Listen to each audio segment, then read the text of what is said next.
I raised the abandoned baby I found in the trash like a princess, until her biological parents came looking for her. That family also had an older brother and two younger brothers, and they got along very well. That same day, the abandoned baby, Song Ying, threw a tantrum, insisting on going back to be the family pet.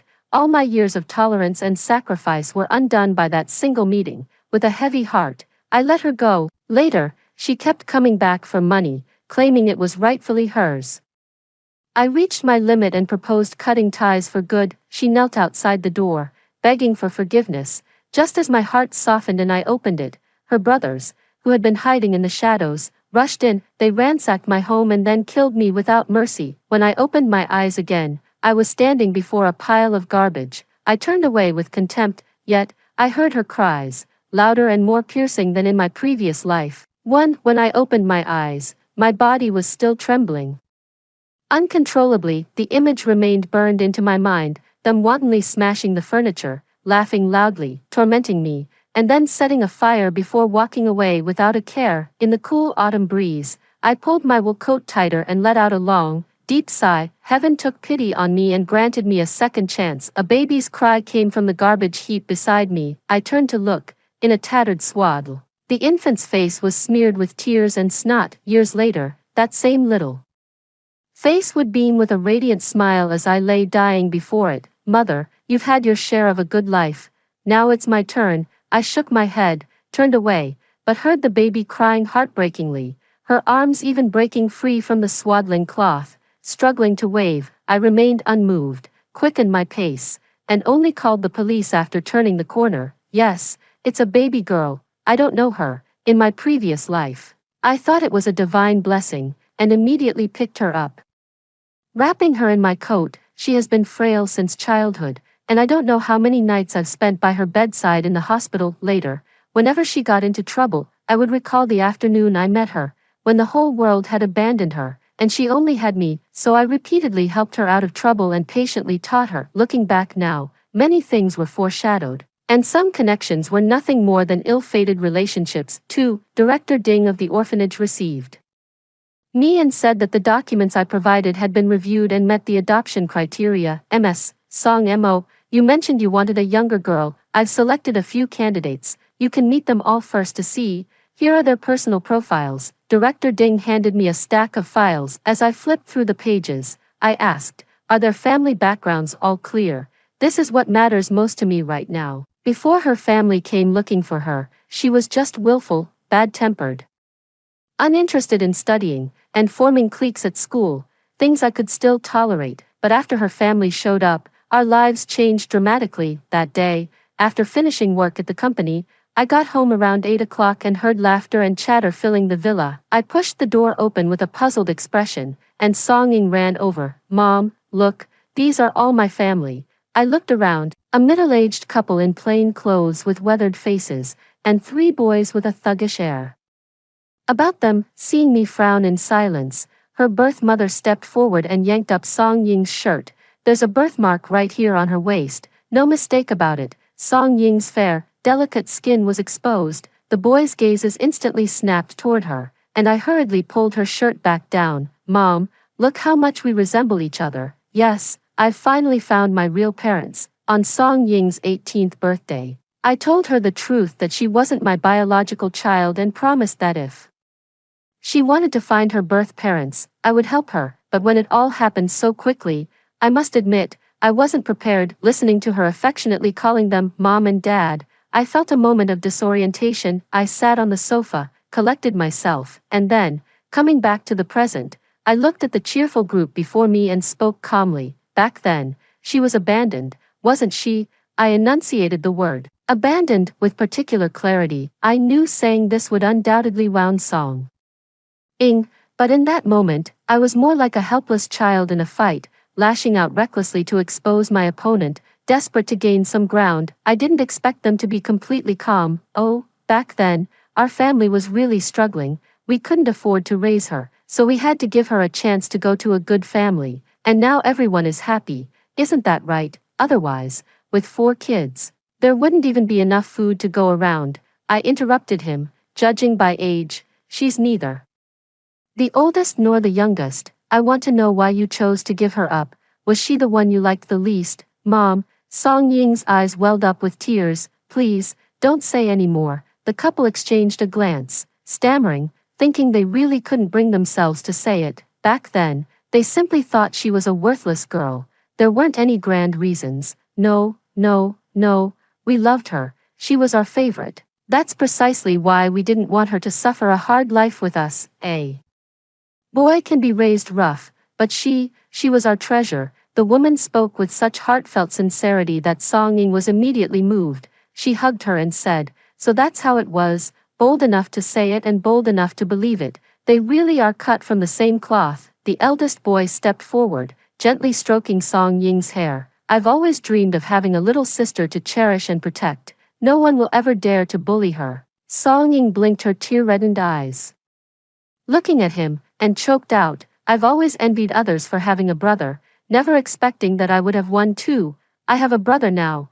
I rubbed my throbbing temples, imagining the scene of Xiao Yanzi and Xiao Jian recognizing each other. Song Ying wasn't lying when she said she wanted a brother. She used to go around calling young men from the streets her brothers during middle school, some of whom even brought to her home. At that moment, the two younger brothers also squeezed over, each expressing, from now on, you are our most cherished sister, and we will protect you together with our older brother. It's like a dream come true. Song Ying stammered excitedly. She usually liked to read some family pet novels where the whole family doted on one person. I joked, isn't it enough to have your parents pamper? But she retorted, what's the fun in that? It's only beautiful when brothers and younger brothers dote on you. If not, uncles or cousins would do too. Now, she has finally gotten her wish. That very night, she was going to leave with them. It happened so suddenly. The thought of my daughter, whom I had raised for nearly 20 years, leaving me was as painful as having a piece of my heart cut out. I told the maid to stop her,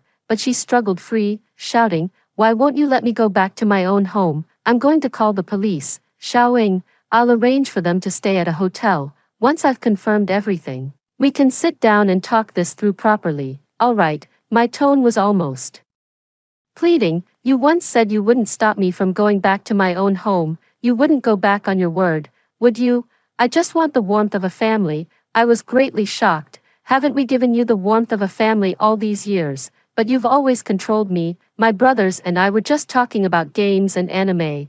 It was so much fun, and Mom and Dad just said that when I go back, I can do whatever I want, giving me enough freedom. While I stood there stunned, the family, hand in hand, broke through the obstacles and ran outside. What a stirring and moving scene. The servant looked at me. Shall we give chase? I shook my head weakly. 3. The children selected by Dean Ding ranged in age from 3 months to 2 years old. I looked at each one, unable to make a decision. At that moment, I suddenly noticed a little girl in the front yard, neatly dressed and with a small flower in her hair. Occasionally glancing into the office, noticed that I had spotted her. She immediately lowered her head and ran off. What's that? Director Ding followed my gaze and said, it's Xiao Shui. She's already 3 years old.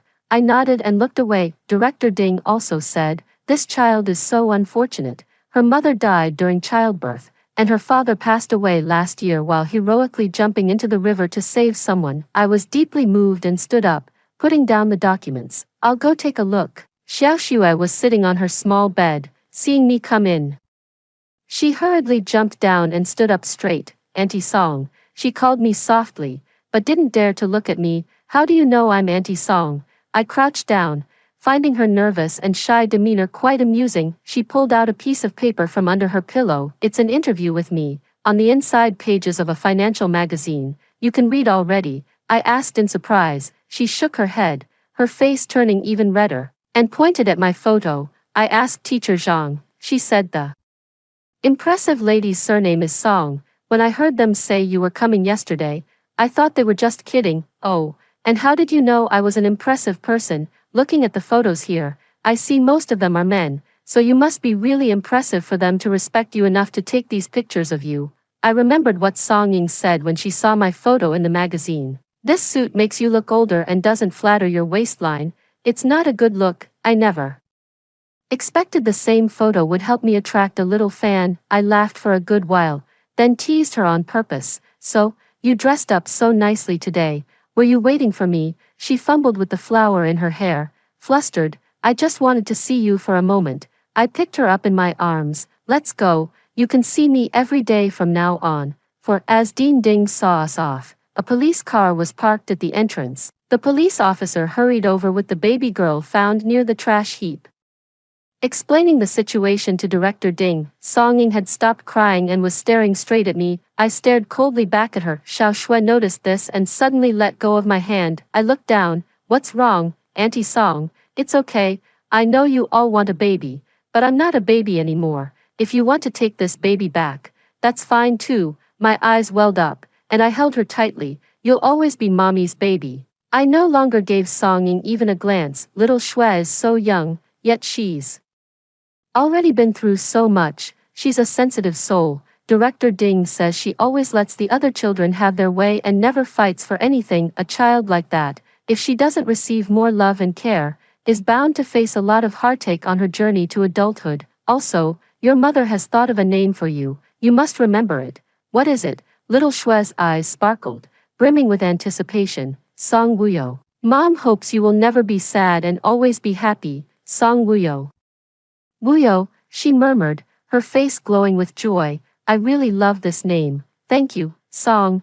Thank you, Mom. I said goodbye to the director. After a long silence, Song Ying suddenly burst into tears, and no one could calm her down. Director Ding asked someone to take her in to check if she was feeling unwell, but she was flailing her limbs and almost fell. Song Wuyo turned around and said, that little baby is so pitiful. It suddenly occurred to me, in my past life, I ran into Song Ying on the way and cancelled my plans to visit the orphanage. That little girl, who had dressed up early and was eagerly waiting to see me, must have been so disappointed. 5. I thought I was done with Song Ying for good in this life. Unexpectedly, 3 years later, I received a call from Director Ding. I'm truly sorry to bother you, but this is a matter of life and death.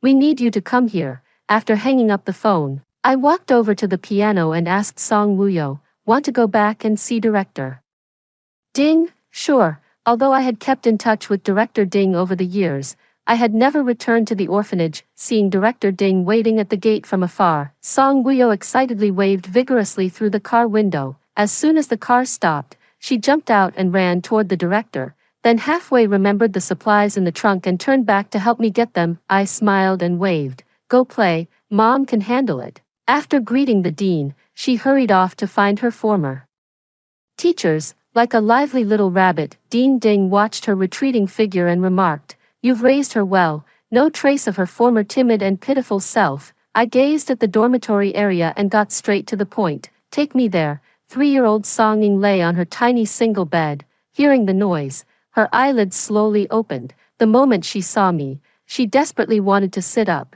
but it was as if she lacked the strength to do so. She tried several times in vain. It's been 3 days since she ate anything, Director Ding said.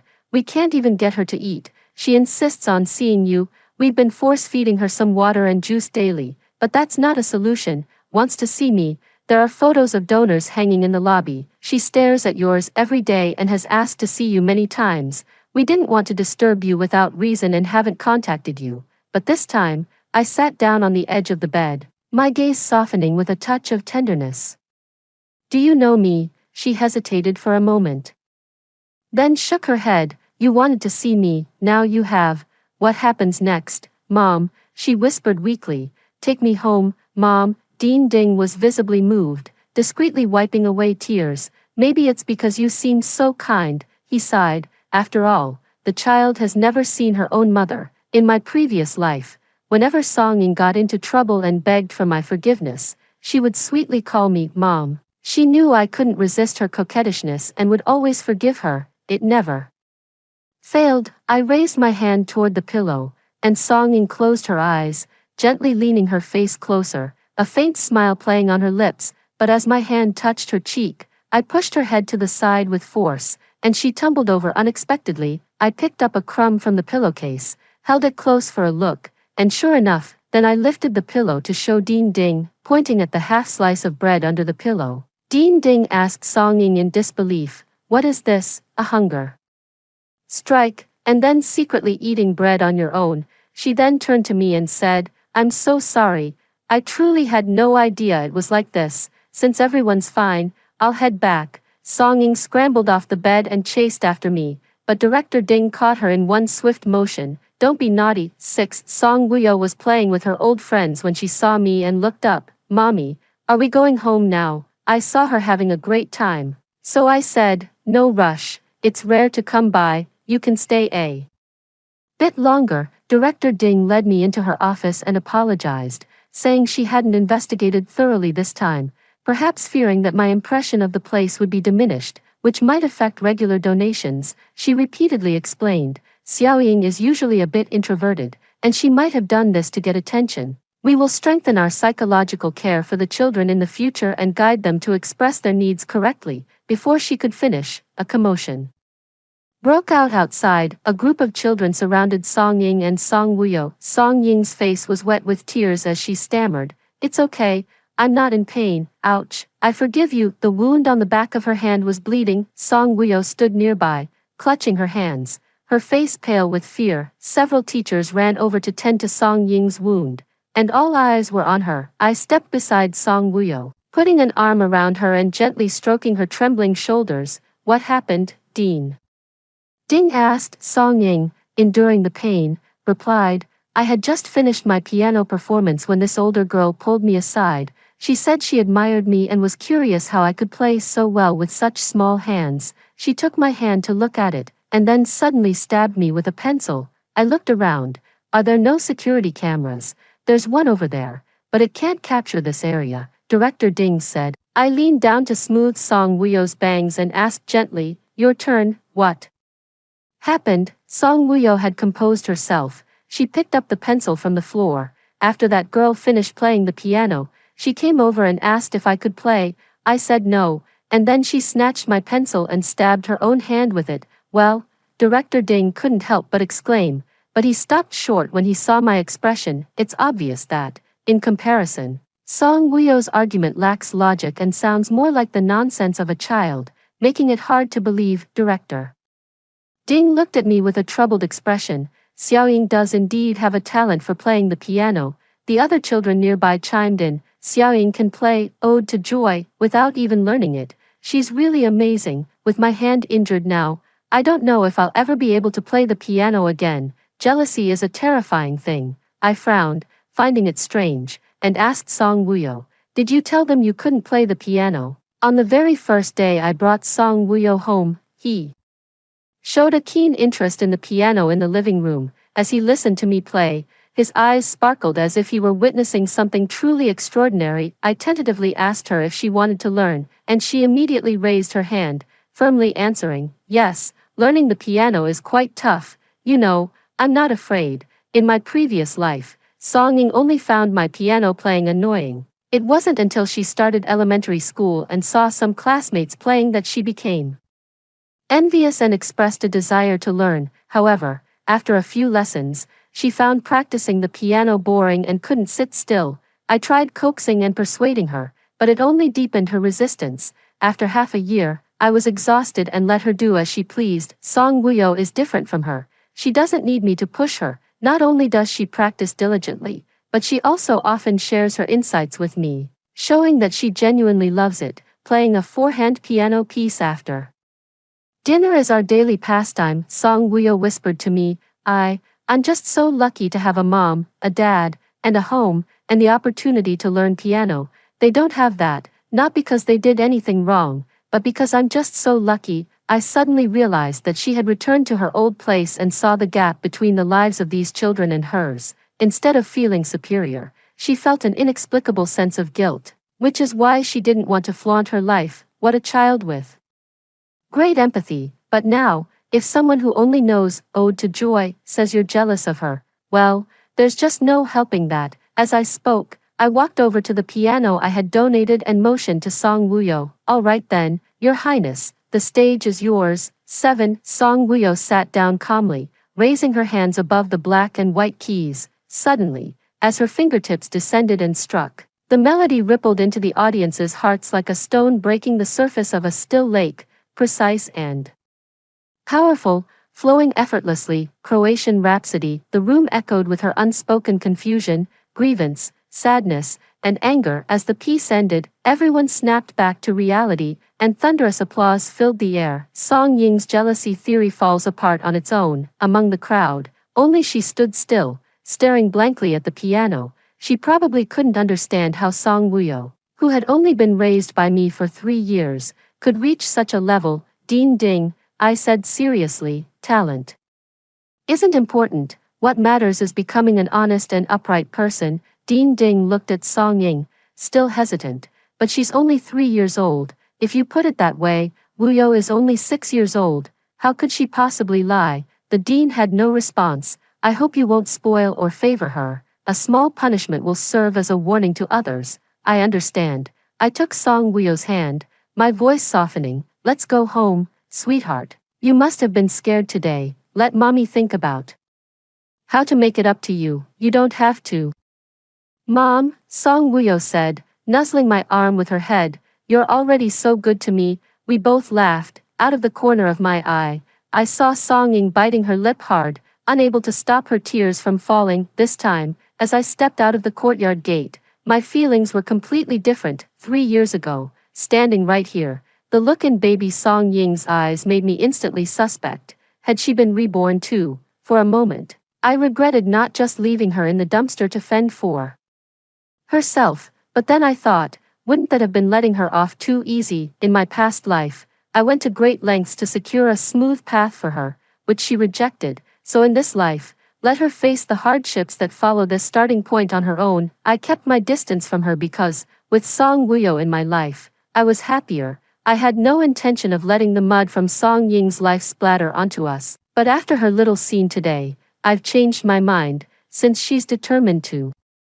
come at us. I don't mind adding a bit of fun to my life. Her repeated pleas to follow me, to return to the very home she fought so desperately to escape in her past life, prove one thing: the suffering she endured later filled her with such bitter regret that it forged an unshakable obsession upon her rebirth. Given a second chance, yet unable to right the wrongs, catching a glimpse of hope, only to be plunged back into the abyss. Time and again, this is far more entertaining than letting her meet an early demise. I called our housekeeper. Chen Ma, you mentioned last time that a relative of yours was also looking for work, right? I have a position for her. 8. When my daughter was in 4th grade, she told me a child prodigy had appeared at her school. I didn't need her to tell me. I already knew. Song Ying started elementary school. The teacher had just taught them to count from 1 to 10 when Song Ying stood up and kept counting all the way to 250, unable to stop, until the teacher finally interrupted her. She became famous overnight as the class's little genius. She mastered addition, subtraction, multiplication, division, pinyin, and Chinese characters with ease, and her reputation quickly spread throughout the entire school. At her own insistence, she skipped a grade. However, her reign as number 1 lasted less than 2 years before she had to step down. In her previous life, her academic performance was consistently poor, and even with my arrangement of multiple one-on-one tutoring sessions, she only managed to reach the middle of the pack. This was primarily because, despite her lack of natural talent, she also lacked initiative in her studies, focusing her energy on how to get by and deceive me. The reincarnated foster daughter's futile tale. In this life, I heard Zhao Wan's report, and Song Ying is genuinely eager to learn. The content in the first 2 years of elementary school was simple, and she could easily get good grades. However, as she moved to the middle grades, there were more calculation pitfalls and more rote memorization required. Relying solely on her previous life's foundation, she could no longer easily stay ahead. For several consecutive times, she was only hovering around the top 10 in her grade. In her past life, a score like this would have had Song Ying running home in delight, begging me to take her on an overseas trip. But now, all she faces is her teacher's disappointment and her classmates' mockery. The contrast is agonizing. She's determined to work hard and get her grades back up, but her foster mother, Zhao Wan, would never allow her to do that. At home, there was never-ending housework, and whenever she had a moment, she had to help at the vegetable stall. She often went hungry and was frequently beaten and scolded. One night, Zhao Wan found Song Ying reading under the covers with a flashlight. In a fit of anger, she tore the book to shreds. After entering middle school, Song Ying's grades plummeted even more. Zhao Wan said she seemed to have given up on studying herself. Lately, she doesn't rush home to do her homework every day but instead keeps looking around the school gate, so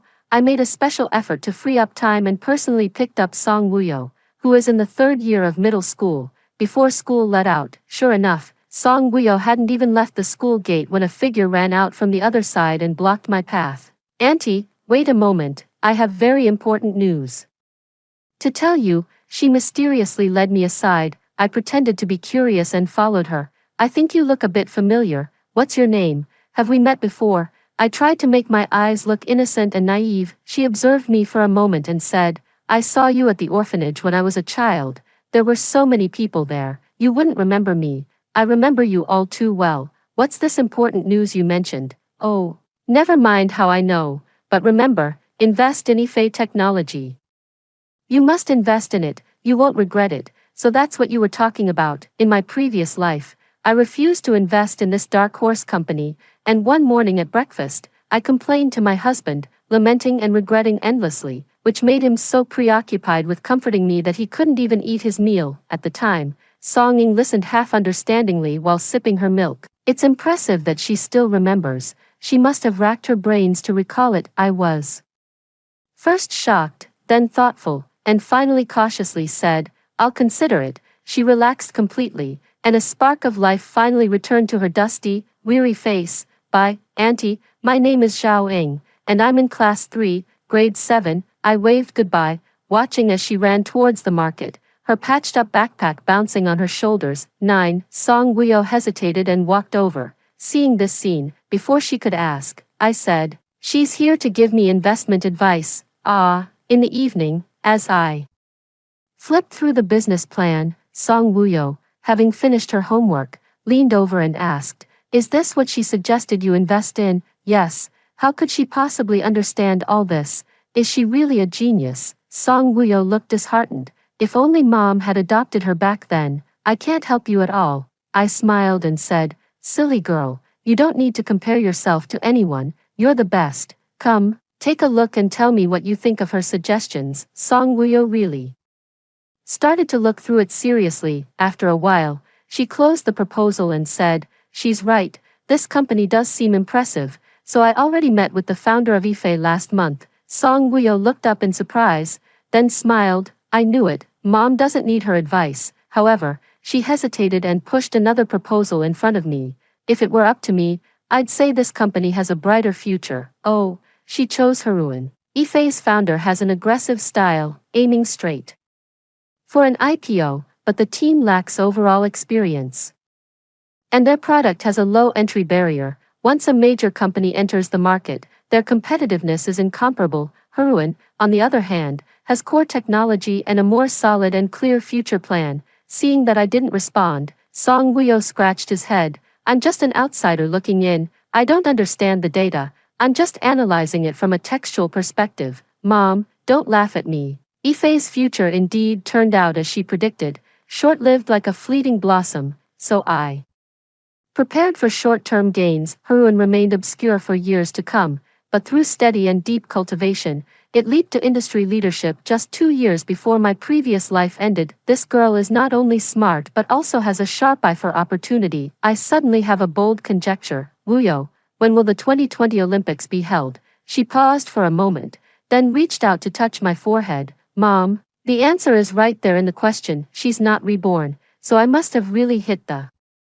jackpot." I took 2 steps back, looking at her, and the more I looked, the more I felt I had seen this face in my previous life. After turning it over in my mind all night, I suddenly sat bolt upright at 3 a.m. That's right, I'd seen her on the news. It was around Song Ying's second year of high school, right after the seniors' college entrance exams. Our school swept both the top science and art scores, and one of the top scorers, due to her tragic background, was heavily covered by the media. She had lost both parents, grew up in an orphanage, worked for 2 years after middle school, and saved up enough money on her own to return to school. Although she downplayed her hardships in the interview, just looking at her frail and weary appearance, anyone could tell how incredibly tough her journey had been. Song Ying looked at the news with a disdainful expression. "Just a bookworm who only knows how to study." I was on high alert. Her little clique at school loves to target students like This, especially those from less privileged backgrounds. Haven't you bullied that person? How did you promise me last time? Are you trying to drive your mother crazy? I didn't. She fled guiltily. I sighed and turned back to the screen, thinking to myself that if we could have adopted that poor child back then, letting her grow up in a comfortable environment, then at the very least, along with her success, she would have had a little more happiness. The face etched with suffering and the one now radiant with happiness overlapped in my mind. My heart gave a painful twinge, and I immediately threw off the covers and got out of bed. Where are you going? My husband asked, grabbing my arm. I'm going to give Wuyo a hug. He heard me say something out of the blue, didn't ask any questions, and followed me out of bed half asleep. I'm coming too, don't leave me out. 10. After waiting for a month, I returned to school. I waved from afar when I saw Song Ying, and her eyes lit up. She immediately pushed through the crowd and ran over. It felt like she had been waiting for this moment for a long time. Ah, Auntie, did you call me? She gasped, out of breath. Auntie is so grateful to you. I don't even know how to repay you. Is there anything you need? Song Ying was overjoyed, swallowing hard. Auntie, I think I can bring you good luck. I pondered thoughtfully. She continued, or else, I'll follow you. After saying this, she looked at me with immense anxiety, her mouth half open, wearing a humble and ingratiating smile, barely breathing, as if her heart was in her throat. So, what you're saying is, don't you already have a home? Seeing an opportunity, Song Ying quickly added, my adoptive mother doesn't love me at all. I don't understand why she adopted me. She's never been kind to me. I see. In that case, I'll go have a word with her. Yes, I'll show you the way. I had never seen her so happy. Not even in her previous life when she rushed out of the villa holding her family's hands. 11. I brought Song Ying back home. I sent another sum of money to Zhao Wan and assigned her a new task. My husband was slightly taken aback when he saw me bring an unfamiliar girl home. He had praised me many times before, saying it was thanks to me adopting such an excellent and lovely daughter as Wuyo that our family could be so happy. So this time, after I briefly explained the situation, he readily accepted the prospect of having another daughter. He immediately arranged for the maid to clean a room, bustling about and clearly enjoying himself. I watched from the side, thinking to myself, still grinning like a fool, in your last life, her brother killed you with a single slash. Back then, they tied me to a chair. Song Ying checked her watch and said, my father should be home in 10 minutes. Everyone then hid behind the door, poised and ready. My mouth was gagged. No matter how hard I strained, I couldn't make a sound loud enough to be heard outside.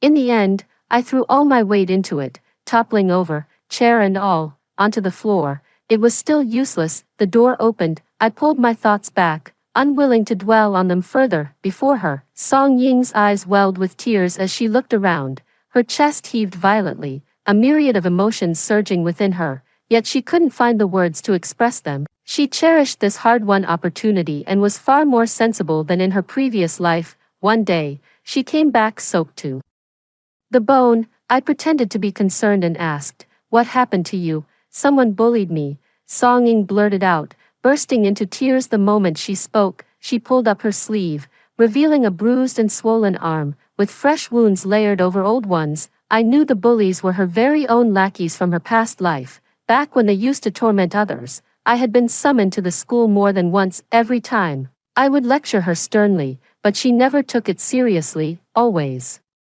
making excuses. We were just playing with her. I took her arm and ran my hand firmly over the bruises. She winced in pain, sucking in a sharp breath. They were probably just horsing around with you. She pulled her hand back in surprise. No, they weren't. They were really rough. Why are you the only one being bullied? You need to learn how to get along with your classmates. I want my daughter to be well-liked. She initially wanted to argue, but upon hearing the last sentence, she suddenly froze, then nodded silently. I helped her pull her sleeve down. Keep it up. I don't want to see this happen again. She pursed her lips and lowered her head. 12. How could she decide whether she would be bullied or not? Only by standing in the victim's shoes could she understand their helplessness. Flattery didn't work. Pleading didn't work. And there was no escape. Before, all she had to endure was pain. But now that she knows my stance, she's afraid I'll think she doesn't know how to behave, so she endures even the pain. Every day, she wears long sleeves and pants, and before going home, she combs her hair back into place after it's been pulled out of order. I asked her with feigned concern, "Is anyone still bullying you?" "No, no one, we're all good classmates, you know." Her smile looked more like a grimace. "Good, that's how it should be," I said, placing a piece of spare rib in her bowl. She asked without even daring to look up at me, "There's a parent-teacher conference at school on Friday, can you go?" Of course I can go, why wouldn't I? We go to Wuyo's conferences every year anyway, missing one probably won't matter, I said, giving Wuyo a surreptitious wink. Songying was too excited to notice the little gesture. Her plan was simply this: she hoped I would show my face in front of her classmates, to let them know she was no longer a poor kid. That way, she could get herself off the list of those who got bullied. She must have told those people about her changed circumstances, but even though I took her in, I only gave her meals, nothing extra. She didn't dare ask for more, so she just kept carrying that tattered old backpack. Naturally, they didn't believe her. She desperately needed me to step in and prove it. On the day of the parent-teacher meeting, I appeared outside her classroom window. She proudly lifted her chin, raised her hand high, and waved at me, but I didn't stop. I walked past without looking, went up the stairs, and arrived at Wuyo's classroom. Laughter echoed far and wide. When she walked in the door that day, her disheveled state was impossible to hide. I handed her some clean clothes and explained, I was planning to go, but the homeroom teacher of Wuyo called me and said the parents of the top student needed to share their experience, so I had to go. "You won't blame me, will you?" "No, no," she said, her eyes red and brimming with tears. "Go wash up quickly, you stink." 13. After dinner, Songying made an unprecedented request, asking Song Wuyo to tutor her with her homework. Song Wuyo looked at me for confirmation, and after I nodded slightly, she agreed. She trusts me unconditionally, just as I trust her. As soon as they entered the room, I went into the bedroom, took out my phone, and stared at the surveillance feed. At first, Songying did ask for help with a couple of questions, but she quickly changed the subject. "Wuyo, I actually feel a bit sorry for you." "Huh? Why?" "From your grades, it's clear your mom has been very strict with you all these years. She only cares about you getting good grades and doesn't really care about what you truly want." "Right, what I really want is good grades." Songying looked exasperated. "No, think carefully. Don't you want freedom, to play with whoever you want, do whatever you want? Imagine how great that would be. Oh, and your mom doesn't let you hang out with those cool, handsome boys, does she? How much fun are you missing out on?" "My mom supports everything I'm interested in and even got me an annual pass to the planetarium." As for boys, Song Wuyo thought for a moment, at this age, there are no cool, handsome ones, they're all silly and overly dramatic. Songying fell into deep thought at those words, slapping her own head in frustration. "I suppose you're right." After a long pause, she seemed unwilling to let it go. "So, living here, you don't have a single complaint. Complain about a life like this? You'd have to be out of your mind." Songying gave an awkward cough and turned her attention back to her book. After her plan to sow discord fell through, she tossed and turned in bed all night. 14. Xiao Wan sent me a message saying the person had been found and the message had been delivered, just as I expected. After learning of her whereabouts, her family didn't rush to reunite. Instead, they first inquired about her current situation. Only after confirming my family's financial standing did they come rushing over, overjoyed. As soon as Songying stepped out of the school gate, her biological parents, accompanied by 3 brothers, rushed up to surround her. "Daughter, we've finally found you." "I am." "No, you're not." Songying was terrified out of her wits. "I don't know you. Let me go." "How can you say that? Don't you have a birthmark on your waist? Take a look." "No, no," Songying shouted, turning and running, charging back into the school building. Her family was stopped by security, forced to watch helplessly as she disappeared into the academic building. By the time I received the notification and rushed to the hospital, Songying had not yet regained consciousness. The school administrators apologized to me nervously, saying the unlocked chemistry lab door was a failure on the school's part. They would cover all medical expenses and do their best to meet any other requests. I waved my hand dismissively, pouring sulfuric acid on herself. The primary responsibility for that lies with her, of course, beyond covering the medical expenses. We won't make any unreasonable demands. The school administrators were taken aback by my reasonableness and sense of fairness. After making some assurances, they hurried off to pay the bill. I have to say, Song Ying was incredibly ruthless with herself, resorting to such a drastic method to destroy her birthmark. After she woke up, I asked her why she had done it. There isn't a single good patch of skin on your waist, I sighed. She felt relieved and gave a weak smile. I was just being mischievous. Oh, by the way, someone came to see me while you were unconscious, claiming you were my brother. As I peeled an apple, I casually mentioned it, noticing her already pale face grow even darker. Isn't it ridiculous? These days, you get all sorts of scammers. As if reminded, she said, right, it's a scam, don't believe it. He even said you still have parents and a younger brother, a lively, bustling family. I cut a piece of apple and fed it to her. If what he said were true, you'd be over the moon, wouldn't you? She lowered her eyes, chewing mechanically. After swallowing, she asked me, if Song Wuyo's family came looking for her, and she didn't want to go back, would you make her leave? Wuyo has no family. What if it was me? A faint, candle-like light flickered in her eyes. Then I'd have to verify it first. If they really are family looking for you, I think I should let you go. It would be such a shame not to return to such a lively home. The candle flame was snuffed out in an instant. In my past life, I didn't even wait for a paternity test.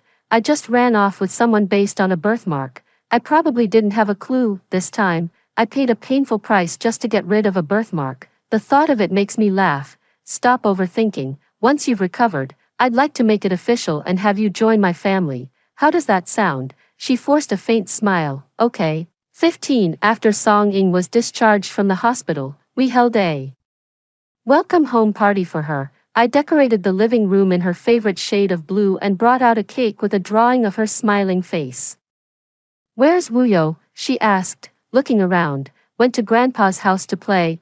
I won't bring Wuyo back until the matter is resolved. Her husband twisted the nozzle, and amidst the shower of confetti, Song Ying wept with joy. At this moment, she felt like the one and only treasure of the family. The things she didn't cherish in her previous life, the things she desperately pursued in this life, had finally returned to her in a dreamlike way. Silly child, why are you crying? This will be your home from now on. She nodded firmly, as if making a certain decision. These days, her family has come to the villa looking for her more than once, and I've had the security guard stop them, until a few days later, I saw from the surveillance that she was almost ready. Only then did he relax the security detail, using work as an excuse to leave the villa. When Song Ying opened the door and saw it was them, she didn't resist like last time. Instead, she let them in with a cold expression. Her mother was overjoyed. You've come around, haven't you, dear? I knew you would. After all, we're family.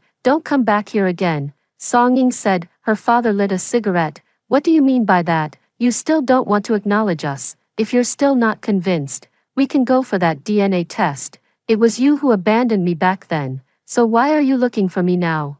Back then, our parents had their reasons, her older brother began. Save those words to fool the spirits, Song Ying interrupted him. Let me be blunt. Can we just go our separate ways and not bother each other anymore? Her family members exchanged glances. The eldest brother said, we all miss you. Look, you have me as your older brother and 2 younger brothers. How impressive you'll be when you go out with us. We can protect you. Song Ying looked at him, started laughing blankly, and the laughter grew louder until she could barely stand up straight. Protect me? Haha, don't think I don't know what you're up to. You know I'm now a rich family's adopted daughter, so you come to cozy up to me. You say you want to take me home, but it's just because you know this family has grown attached to me and doesn't want me to suffer. By taking me away, you're taking a tool that you can always come to for money. After I went back with you, it was you, my dear brother, who introduced me to your buddy. No one cared about me, so I really started dating him and even got pregnant with his child.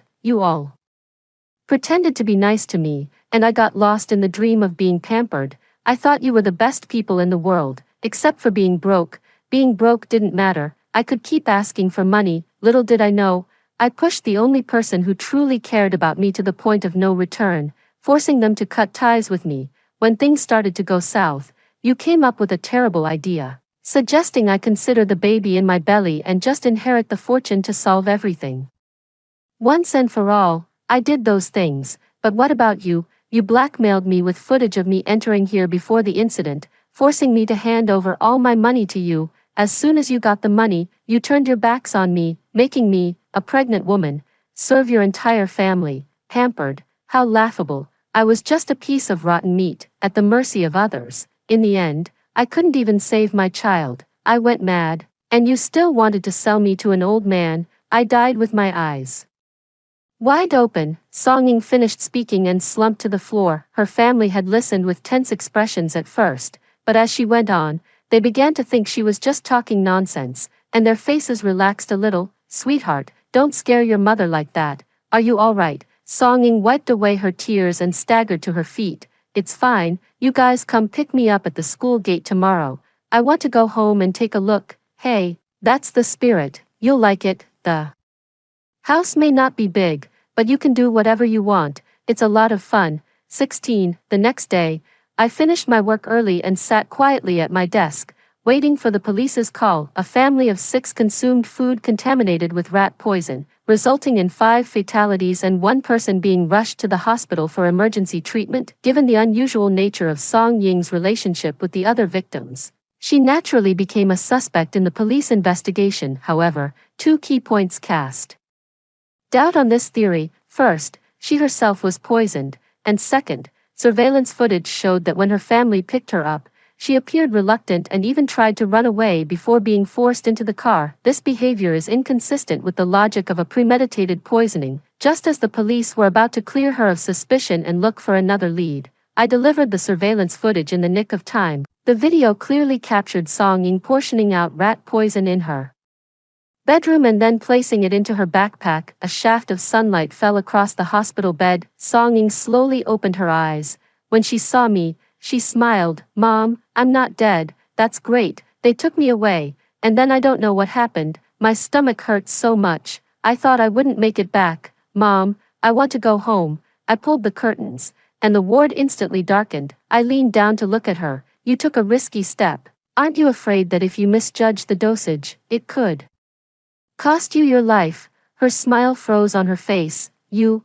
I nodded. She closed her eyes weakly. Since when? From the very beginning, from the moment I saw you in the trash, I remembered everything. Her eyes suddenly widened, round and startled. Then you? Why didn't I kill you sooner? I smiled, straightening up. You've already ruined my life once. I can't let you do it again. In this life, I am still a good person, a happier one. And you? You wanted to turn over a new leaf and be good too, right? Yet somehow, things ended up like this. How's that working out for you? Her mouth fell open, wanting to cry out, but her throat seized up, and no sound came. Like a fish in despair, the police knocked and entered, and I stepped out of the ward. Before I even reached the downstairs, I heard a loud bang outside. Song Ying's extra story. As I lay on the brink of death, tormented beyond measure, all I could see was my past life. A hand of great cards played so poorly. If I could do it all over again, I would cherish and savor the happiness that was once mine.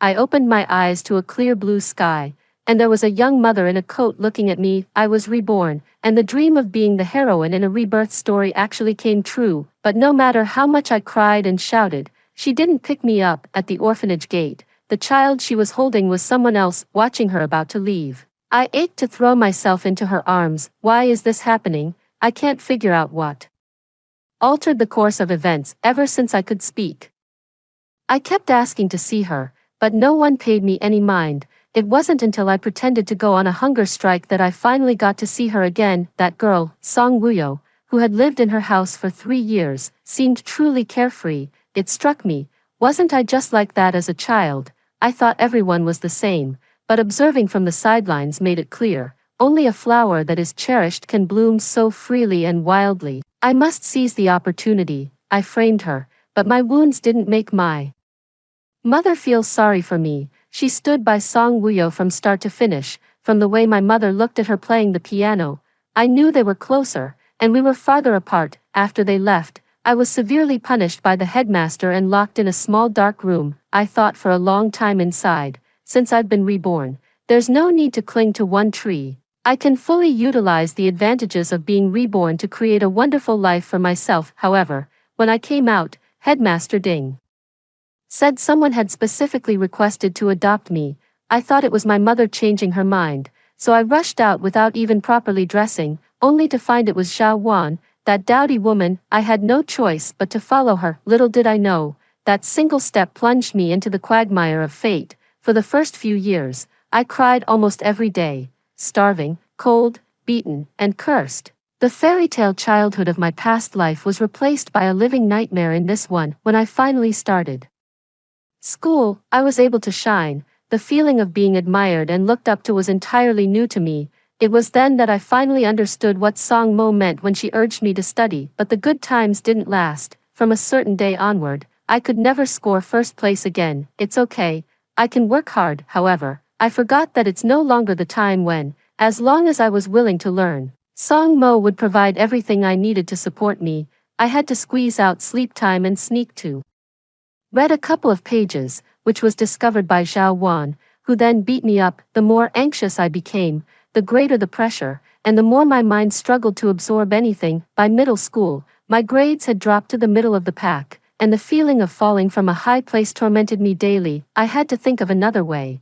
I told my foster mother that we could buy a house, and we'd make a big profit in no time. She said I was belittling her because I thought our family was poor, and she grabbed a rolling pin and chased me around the house. Well, I don't have the money to buy a house anyway, and my stomach is still growling. After much thought, the closest path to success for me is still through Song Mo.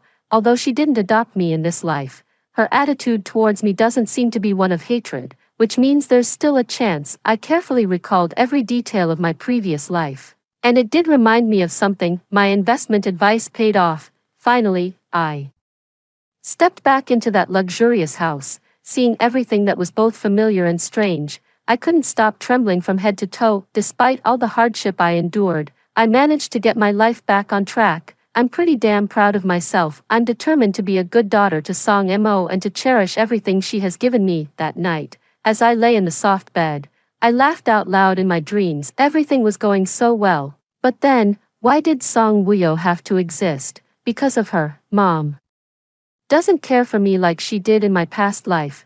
No matter how hard I try to please Mom, with Song Wuyo as a comparison, it never seems to be enough. I even tried to stir up trouble between them, but Song Wuyo is as dense as a block of wood.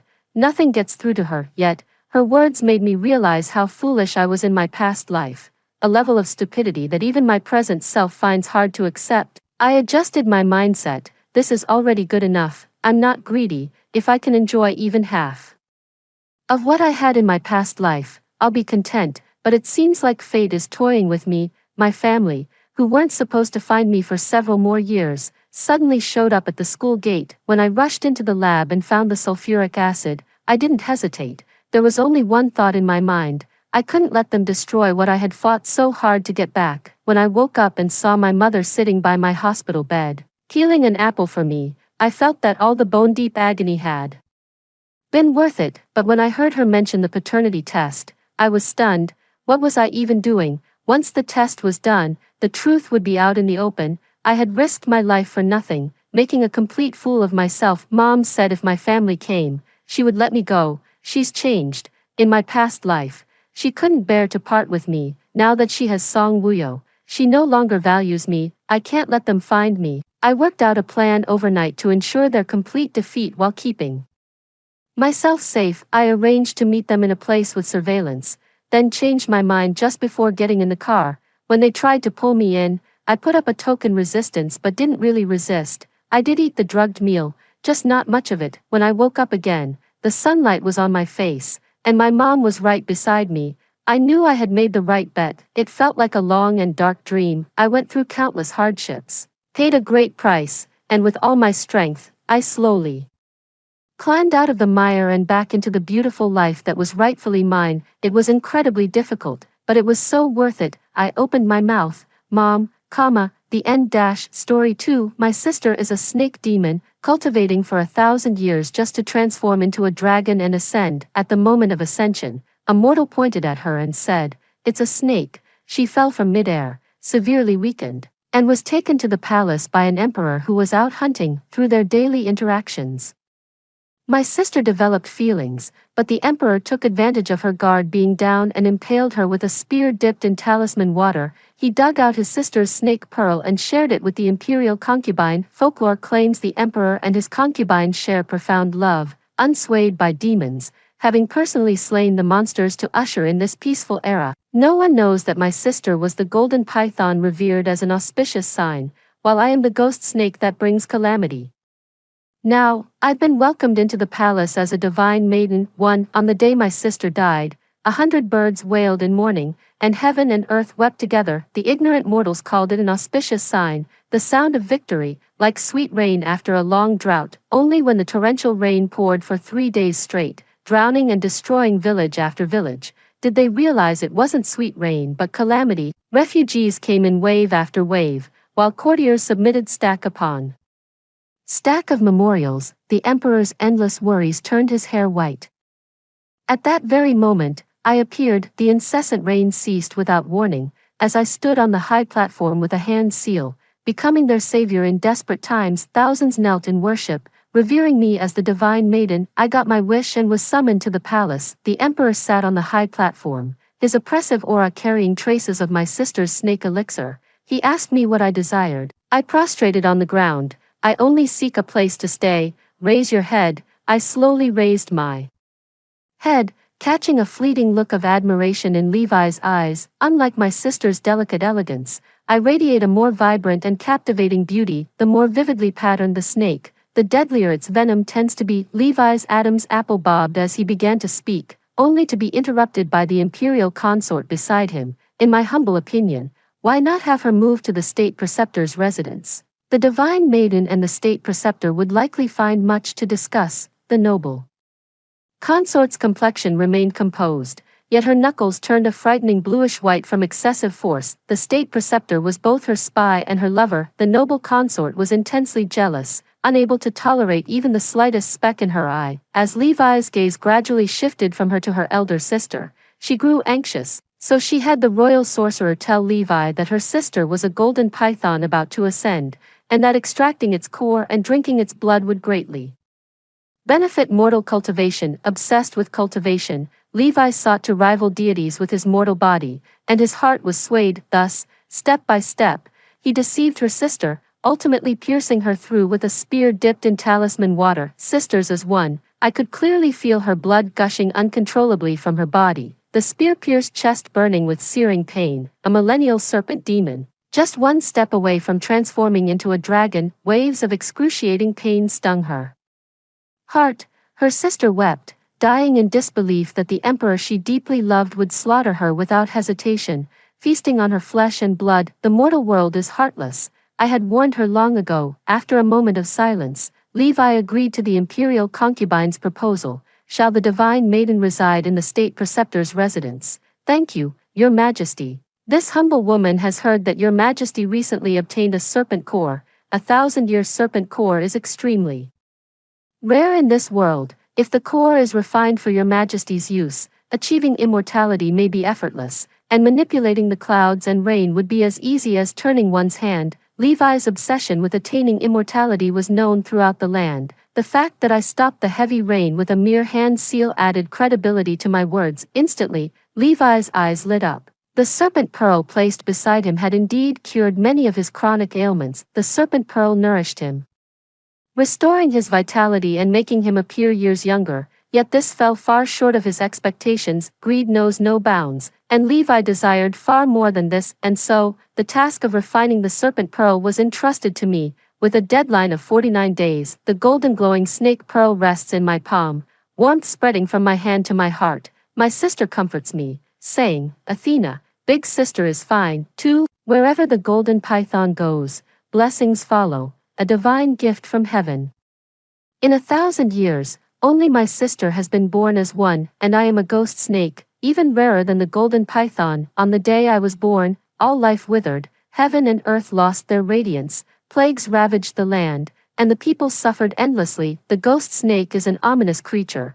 Wherever it goes, calamity follows. Thus, my arrival is met with scorn. My parents loathe me, My siblings despise me. I was ostracized and bullied. Back then, I hadn't yet taken human form, just a tiny creature, unable to hunt alone. My parents refused to feed me, and even the scraps I managed to scavenge were stolen by others of my kind, often going hungry. I looked much thinner than other snakes my age, lying half dead in the snow. Just when I thought I wouldn't survive the harsh winter, my sister saved me. She stood in front of me, shielding me from all the storms. She said, "Athena, you can't choose your origins, but you can choose your future." So I practiced cultivation by her side, and through the long years, all we had was each other. I suppressed the bloodthirsty nature of the ghost snake and stayed by her side year after year. When she smiled, dimples would appear on her cheeks, making her look adorable. Her long eyelashes fluttered like butterfly wings,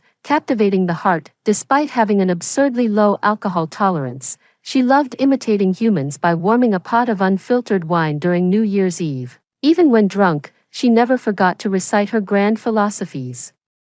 She said the strong should protect the weak, that she would ascend as a dragon and shelter this land. I hated her grand principles, and hated even more that I had no place in them. She asked me with a smile what kind of person I wanted to become in the future. Coiled around her neck, I answered without hesitation, "A man. I will surely transform into a man and protect her just as she protected me." The water reflected that peerlessly beautiful face. I reached out to disturb the surface. "I should have been a man. We should have stayed together forever." 3. I moved into the state preceptor's residence, dwelling in the most remote and desolate courtyard far from him. However, snakes have much keener hearing than humans. In the dead of night, I still detected unusual movements in the imperial preceptor's courtyard. The imperial preceptor wore only a thin robe as the noble consort threw herself into his arms, her delicate fingers tracing circles on his chest. "Brother Dashiell, I've missed you so much these past few days." The imperial preceptor tenderly brushed aside the stray hairs at her temples. "Isabella, let me take you away. We'll become immortal lovers, roaming freely between heaven and earth, no longer confined by the gilded cages of the imperial harem. Wouldn't that be wonderful?" The imperial consort and the state preceptor were childhood sweethearts with deep affection, but after a near-drowning incident, her temperament changed drastically, defying her family's objections. She insisted on entering the imperial palace. The consort's maternal family lacked strong foundations, causing her repeated setbacks. She narrowly escaped death several times in palace intrigues. Thus she wrote a bloodletter to the state preceptor still outside the palace. Knowing well his capabilities, she begged him to enter the imperial court. The state preceptor, who aspired to wander free as clouds and cranes among mountains and rivers, entered the gilded cage called the imperial palace for the sake of his beloved's plea, joining forces. The imperial consort stepped over one corpse after another to climb to her current position. Unlike the grand preceptor, what she craved most was power. How could she abandon such immense wealth to elope with the grand preceptor? She aspired to be the most revered woman in the world, not the wife of some country bumpkin. A tear slipped from the corner of her eye as she wore an expression of reluctance and grievance. "Brother Dashiell, you know I can't. My mother and father, as well as my maternal siblings, all still depend on me." This is her usual excuse. The imperial advisor sighed and tightened his embrace around her. Lying on the rooftop watching their affection, I couldn't help but sigh. Levi's head is truly green with jealousy. Before leaving, the imperial consort mentioned me to the imperial advisor. After the incident with elder sister, she became even more vigilant, determined to eliminate any potential threats to her ascension to empress, to show his respect for the divine maiden. Levi personally escorted me to the state preceptor's residence, which made her feel threatened once again. If it weren't for the banquet 3 days later where I must make an appearance, I probably wouldn't survive tonight. As soon as the imperial consort spoke, the state preceptor understood her intentions. He said, "Don't worry, if she harbors ulterior motives, the state preceptor's residence won't mind having one more corpse." After the imperial consort left, the state preceptor's face turned as dark as water. The previous warmth in his eyes completely vanished as he spoke coldly. "How long do you intend to keep eavesdropping?" Instantly, a large hole was torn through the eaves beside me. Had I not dodged in time, my arm would likely be gone. I leaped down, brushing off the dust from my clothes. "It's been years since we last met, yet your skills have improved considerably." I tilted my head slightly, "But compared to me, you're still far behind." he sneered, no matter how powerful. You're still bound by the laws of heaven, no matter where they are. Demons are never welcome, as if bloodlust and cruelty were innate traits carved into a demon's bones, and demons are far stronger than humans. With just a wave of their hand, they could snap their necks. Thus the heavenly Tao manifested, decreeing that demons must not excessively interfere in mortal affairs. I cannot personally avenge my sister's death. This is precisely why Dashiell, though fully aware he's no match for me, remains so brazenly unafraid. Weren't you always secluded in the deep mountains and ancient forests? What brings you suddenly to the imperial palace? Could it be you seek vengeance for your sister? Why did you kill my sister? She once saved your life. War raged in the north, displacing countless civilians who fled south in droves, Dashiell among them, gaunt and frail. The small boy was jostled and shoved in the surging crowd. When his sister found him, he was covered in blood, barely clinging to life. Dashiell's gaze towards me was piercingly cold. Had you not suddenly appeared back then, the North wouldn't have plunged into war. I've never owed you sisters anything. I could barely suppress the hatred and resentment in my heart. That has nothing to do with her. If you want to kill someone, come kill me. Dashiell turned his face away. You sisters are one and the same. What difference does it make, as long as Isabella needs Isabella? I scoffed coldly. The core inside has long been replaced. The current Isabella is no longer your childhood sweetheart. You fool, can't even recognize the person you love. Dashiell's eyes widened, his breath catching. After Isabella fell into the water, her temperament changed drastically. He had his suspicions and tested her, but Isabella brushed it off by claiming amnesia. Dashiell shook his head vigorously, retorting, impossible. Sometimes what people excel at most is deceiving themselves, and what I must do is force them to break free from their own lies. Just wait and see. Let's find out if the core still loves you or not. For where the ghost serpent goes, calamity follows. The hall of mental cultivation, peaceful for too long, suddenly caught fire. Flames raged, thick smoke blotted the sky, and Levi remained trapped inside. The maids and eunuchs outside screamed in panic, shouting, "Help!" and "Fire!" In chaos, they rushed to fetch water, terrified that if anything happened to the emperor inside, they'd be held accountable. Bucket after bucket was thrown, yet the flames only grew fiercer. The normally orderly palace was now in complete disarray. Everyone's hearts were in their throats. I timed my descent perfectly, and when they saw me, it was as if they all collectively exhaled in relief. The Divine Maiden, it's the Divine Maiden, thank goodness, His Majesty will be saved. As the flames continued to spread, I rushed in under the hopeful gazes of the crowd. The burning beam collapsed, pinning Levi's leg firmly beneath it, leaving him unable to move. Sweat poured down his soot-stained face as hope flickered in his eyes. Divine Maiden, I used magic to move the beam aside, and as I helped Levi escape, another beam fell, heading straight for him. I swiftly turned and shielded him beneath me. Your Majesty, be careful. I didn't use magic, pretending to be careless as I let the flames burn a patch of skin on my back. Later, as he personally applied medicine for me, his face full of distress, he said, "This is all my fault, Your Majesty." This subject acted out of urgent devotion to protect my lord. My garments slipped halfway, exposing large swathes of snow-white skin as Levi's fingertips applied ointment along my spine. A shiver ran through me, drawing a soft moan, prompting his immediate concern. Was that too painful? Fine beads of sweat formed on my forehead as I paled, appearing fragile and pitiful. Mustering a strained smile toward him, "It doesn't hurt, Your Majesty." His hand applying ointment for me paused, his earlobes reddening as if about to drip blood. "I'll be gentler." Everyone else had been dismissed, leaving only the sound of our heartbeats and breathing in the quiet room. The rise and fall of his chest quickened, his hand applying medicine trembling slightly. The next day, the jealous noble consort came knocking. 5. I knelt below while she unceremoniously took the seat of honor. She bent down and tightly gripped my face, her sharp nails digging into my flesh.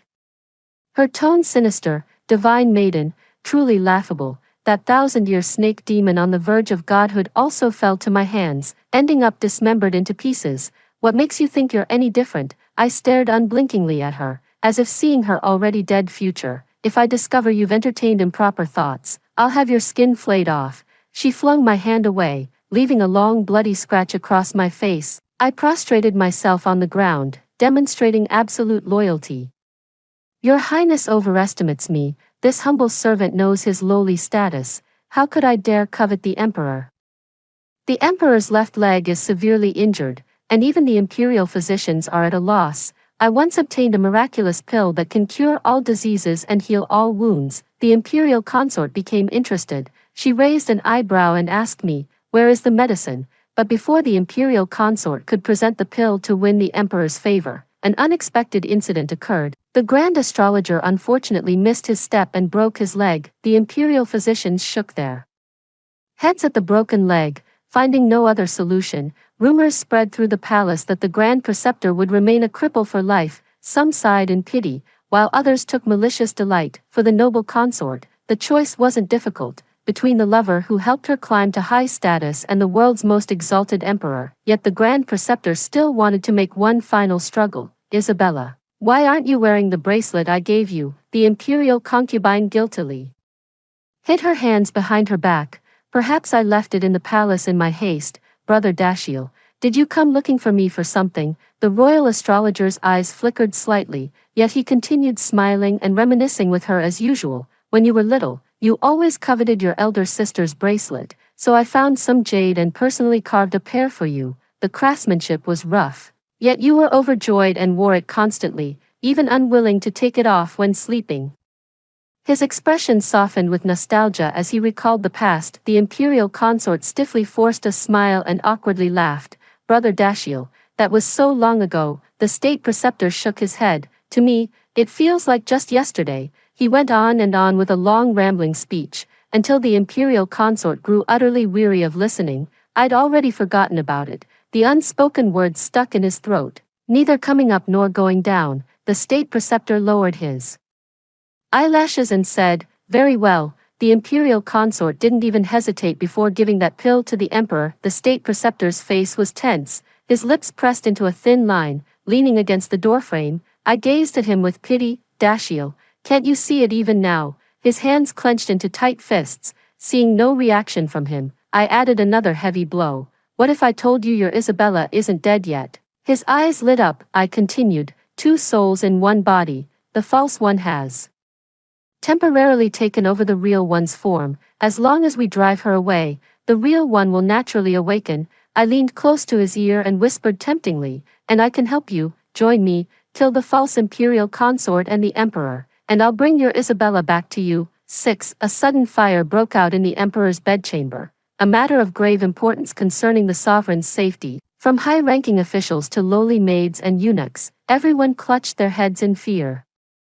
The palace was shrouded in gloom, and every step felt like treading on the edge of a blade. The emperor ordered a thorough investigation, but even after turning the palace upside down, nothing was found. I told Levi that the snake pearl auspicious sign could protect its master, and the closer one was to the snake pearl, the fewer disasters would occur. Since the snake pearl needed to be handed over to me for refinement, I successfully stayed in the palace, remaining by Levi's side. He looked at the memorials with a headache, while I stood by grinding ink for him. Suddenly, I started coughing violently, blood gushing out from my mouth. This was the heavenly Tao's warning as I began meddling in mortal affairs.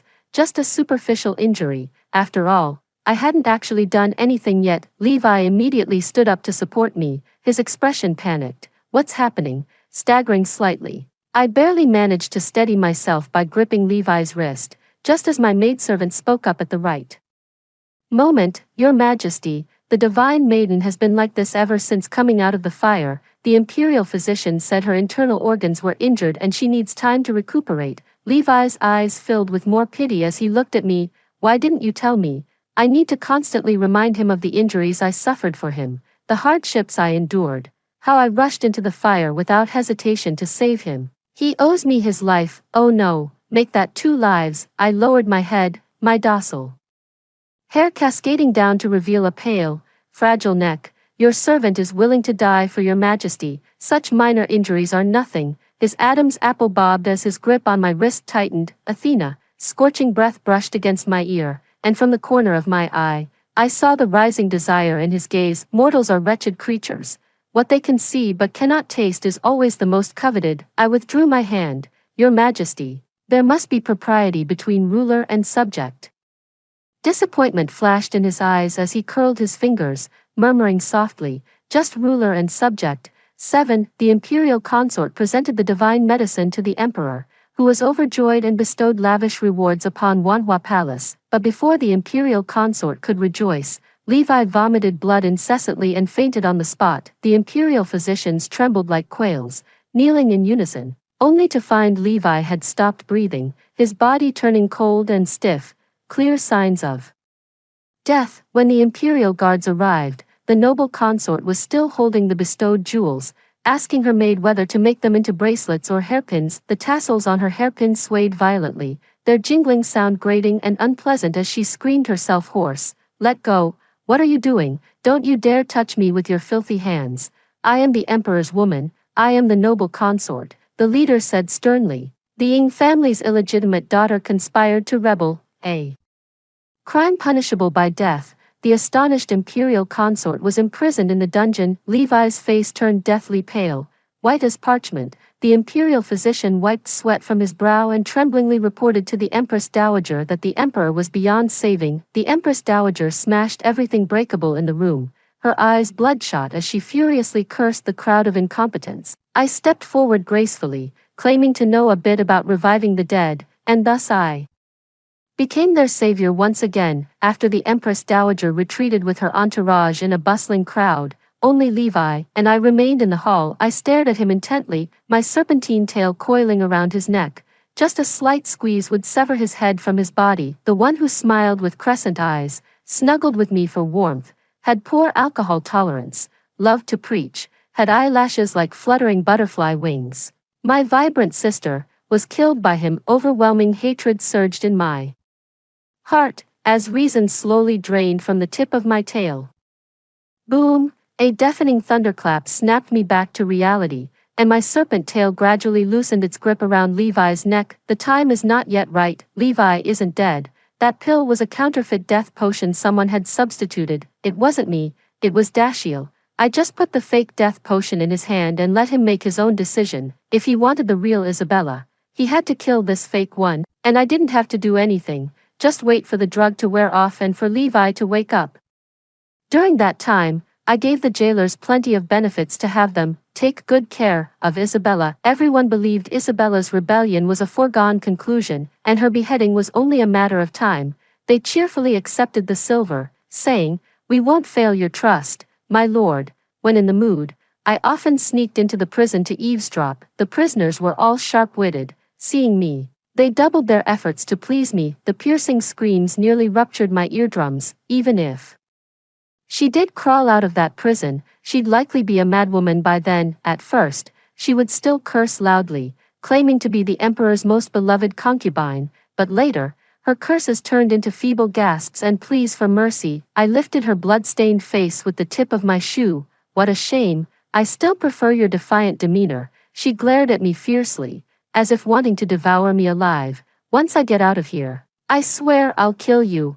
I kicked her in the face. "You wretch, how dare you stare at me? Even if I go out, what difference would it make?" 8. Levi woke up. I lay beside him, looking as if I'd been taking care of him tirelessly for a long time. He touched my face, his eyes curved with tenderness, full of pity. "Athena, you've lost so much weight." A clear tear slid down from the corner of my eye. My eyelids reddened. "Your Majesty, you've finally awakened." Upon learning that the medicine the imperial concubine offered him was poison, it was I who tirelessly used forbidden arts to revive him. His expression grew complex. He smiled at me and said, "Athena, you've saved me again. You truly are my lucky star." The real lucky star was denounced by him as a demon and cruelly killed, yet he worships me, a calamity, as his lucky star. "Oh Levi, you are truly blind to the truth." When Isabella was brought before Levi, she was covered in filth and reeked of a foul stench. Levi frowned and covered his nose with his sleeve. Isabella knelt on the ground, utterly disheveled, crying out her innocence with none of the dignity befitting an imperial consort. Levi rubbed his temples impatiently. "The matter has come to this, yet you still dare to quibble." At that moment, a eunuch announced that someone requested an audience. A royal physician knelt straight on the ground, stating that after repeated examinations, the elixir contained no poison. The truly toxic items were other objects in the chamber, and the imperial consort had been deliberately framed. This royal physician was the Ying family's doing. No matter how much they disliked Isabella, they wouldn't let this cash cow fall. Indeed, poison powder was found in Levi's temple. If we were to find out who planted the poison powder, it would take even more effort. The imperial concubine raised her eyebrows and glanced at me, curling the corners of her lips as if to say, "See, I've won. It's still too early to celebrate." I returned her smile, but she froze in place. After a long silence, Dashiell suddenly spoke, "Your Majesty, when I returned to the fire scene recently, I found this object inside." He signaled the maid beside him to present it, an exquisitely embroidered pouch with lifelike peach blossoms on it. The imperial consort was renowned for her embroidery skills, having once presented 100 flowers painting at Levi's birthday banquet, which was what made Levi truly notice her, and her most skilled embroidery was of peach blossoms. Levi recognized at a glance that this pouch was the imperial consort's personal belonging. Levi clenched the pouch tightly, his face ashen. "Imperial consort, do you have anything else to say?" The pouch was personally given by Isabella to Dashiell to placate him and ensure his unwavering loyalty in serving her. She collapsed to the ground, looking at Dashiell with utter disbelief, unable to comprehend why the person who once cherished her above all else would now stab her in the back, and this strike pierced straight through the heart. At this moment, I spoke calmly. "I believe this imperial physician and I once crossed paths in the noble consort's palace." The imperial physician trembled in fear,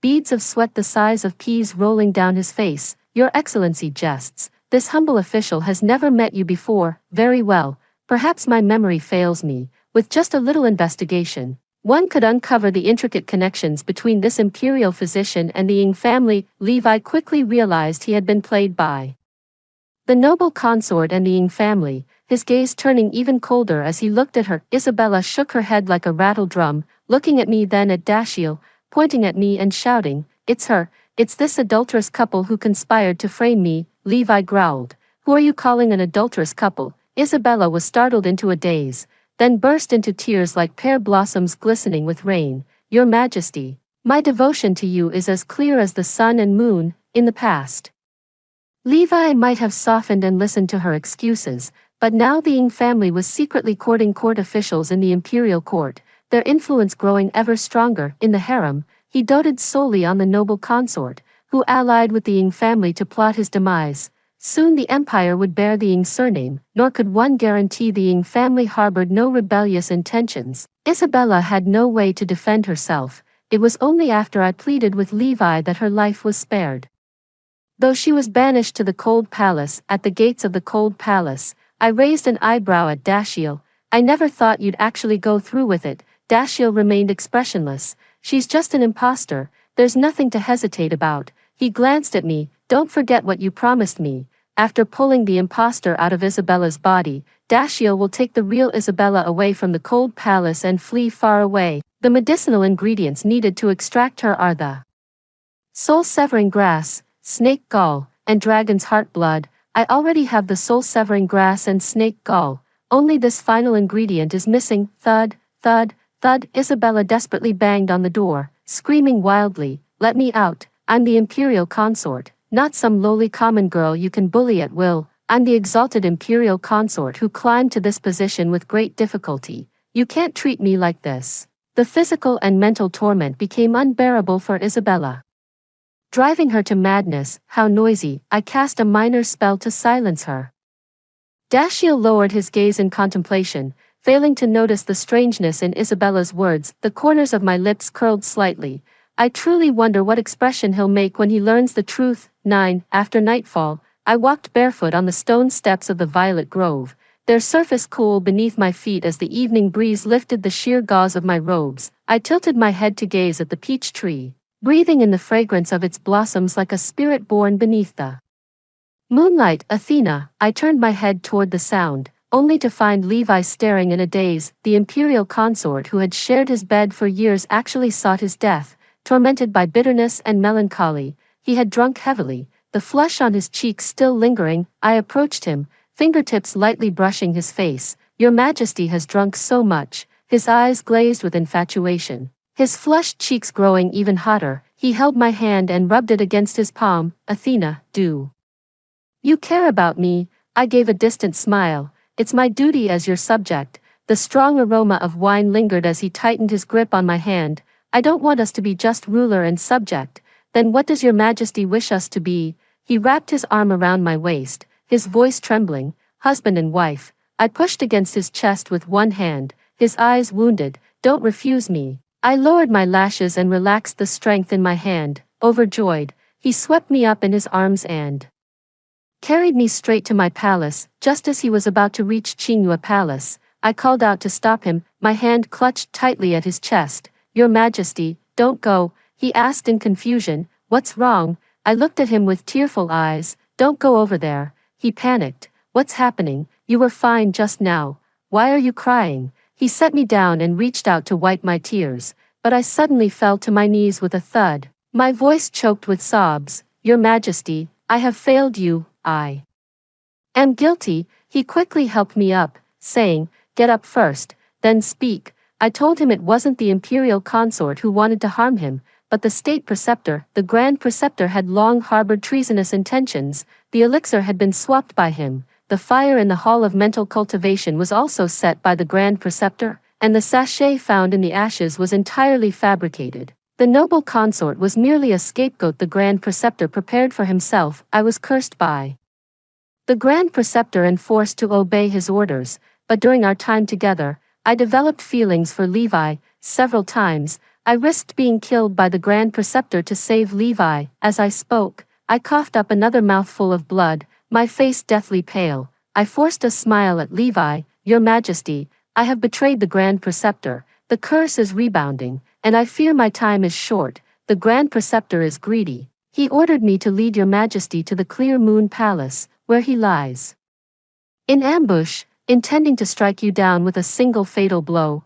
I hunched my back, trembling all over as blood continuously gushed from my mouth. He flusteredly supported me, his face filled with compassion. Athena, this isn't your fault. Disregarding the filth, he used his sleeve to wipe the blood from the corner of my mouth. You've suffered. I never realized the grand preceptor harbored such intentions. I shook my head and offered a fragile smile. It's not bitter. Your servant's heart delights in your Majesty. Even if it meant dying for your Majesty, your servant would not hesitate. He pulled me into his embrace. Rest assured, this emperor won't let you die.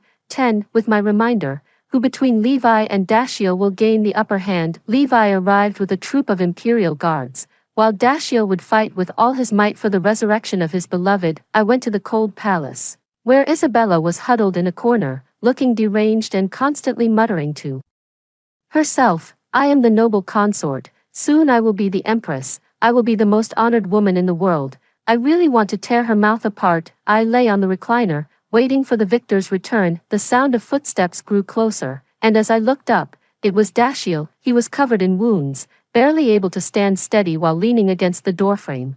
Clearly, it had been a fierce battle. Even outnumbered 10-1, he could still achieve a great victory. He must have used magic. The gap between humans and demons is vast, and the same goes for cultivators. If Dashiell had the slightest intention to kill him, he would be doomed without a doubt. Dashiell panted heavily, placing a glass vial filled with blood before me, dragon's heart blood. He knew I was behind this mischief, but at this point, he still needed my help. I dropped the serpent pearl into it, and the blood in the vial was quickly consumed. I handed him the serpent pearl. Just have her swallow this, and your Isabella will return. Okay. He took the snake elixir and staggered over to feed it to Isabella. Isabella's eyes widened as she clawed at her throat, convulsing and curling into a ball on the ground as if in unbearable agony. With hopeful eyes, Dashiell pleaded almost desperately, Isabella, come back. But things often go against our wishes, until Isabella took her last breath. There was no sign of his Isabella returning. Isabella's bloodshot eyes fixed intently on Dashiell, as if saying, Brother Dashiell, why did you kill me? Dashiell took 2 steps back, incredulous. Why is it like this? It shouldn't be this way. I burst out laughing. What are you laughing at? Laugh at your blindness. You personally caused the death of your beloved. How could a mere mortal withstand a millennium-old serpent's core? The dragon's heart blood was merely nourishment I intended for my sister's reformation. The lies shattered, revealing the naked truth. There was never a case of dual souls in one body. Didn't the deranged Isabella say it herself? She wasn't the illegitimate daughter, but the exalted imperial consort, from beginning to end. The one inside that shell was always the Ying family's illegitimate daughter, Isabella. It was merely his childhood sweetheart growing fickle and changing her heart. Was it a drastic change in temperament after drowning, or did Dashiell simply refuse to believe her filthy core? Isabella loves no one, she only loves power. After another concubine born, daughter of the Ying family entered the palace and won the emperor's favor, the entire Ying household began to value her and revolve around her. That concubine-born daughter, who had once been bullied by Isabella, took this opportunity to push Isabella into the lake to settle old scores. After Isabella was rescued, even her own mother advised her to be magnanimous. At that moment, Isabella realized that even a concubine-born daughter could wield such power. Memories of past humiliations and oppressions flashed through her mind, overwhelming her with surging resentment and unwillingness. Forging a new Isabella, she thought, she must enter the palace. She must become the most revered woman in the entire realm. Only power could bring her everything she desired. She had several lovers behind Dashiell's back. Dashiell was merely the most reliable power she could lean on during her impoverished days. Once she was certain Dashiell wouldn't leave her, she grew disgusted with the act of pleasing him and couldn't be bothered to waste any more time on him. After all, the power she could now rely on most was the emperor himself. The past that Dashiell cherished meant nothing to her. She'd shared histories with many, and Dashiell was just one among them. She only began to care about Dashiell after realizing he could provide her value.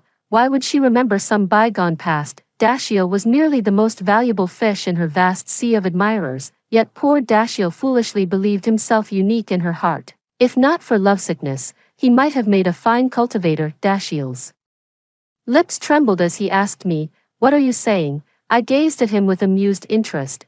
The two souls in one body was nothing but a lie. How foolish of you to believe it so deeply. She has always been Isabella from the very beginning. You just refuse to admit that the one you love is a snob. I merely gave you a sliver of hope, and you eagerly took the bait. His eyes bulged with rage as he lunged at me like a madman. Lies. You demon, I'll kill you. I sidestepped, and he fell flat on the ground, never to rise again. Endless rage enveloped him, so much so that he failed to notice the abnormalities in his own body. I pinched his chin. Divine medicine, tastes good. After his bait and switch, he consumed the divine medicine himself. I had mixed something extra into it. Forcibly activating magic arts would rupture his liver and destroy all his meridians. This restraint only works on cultivators. The divine medicine was meant for the emperor. I did nothing. Dashiell brought this upon himself. After a fierce battle with Levi, he exhausted all his strength, his internal organs shattered. Now at death's door, only then did he belatedly realize that medicine was tainted. Like a dying fish thrashing pointlessly, he gasped, "Give Isabella back to me. You killed my Isabella, you demon,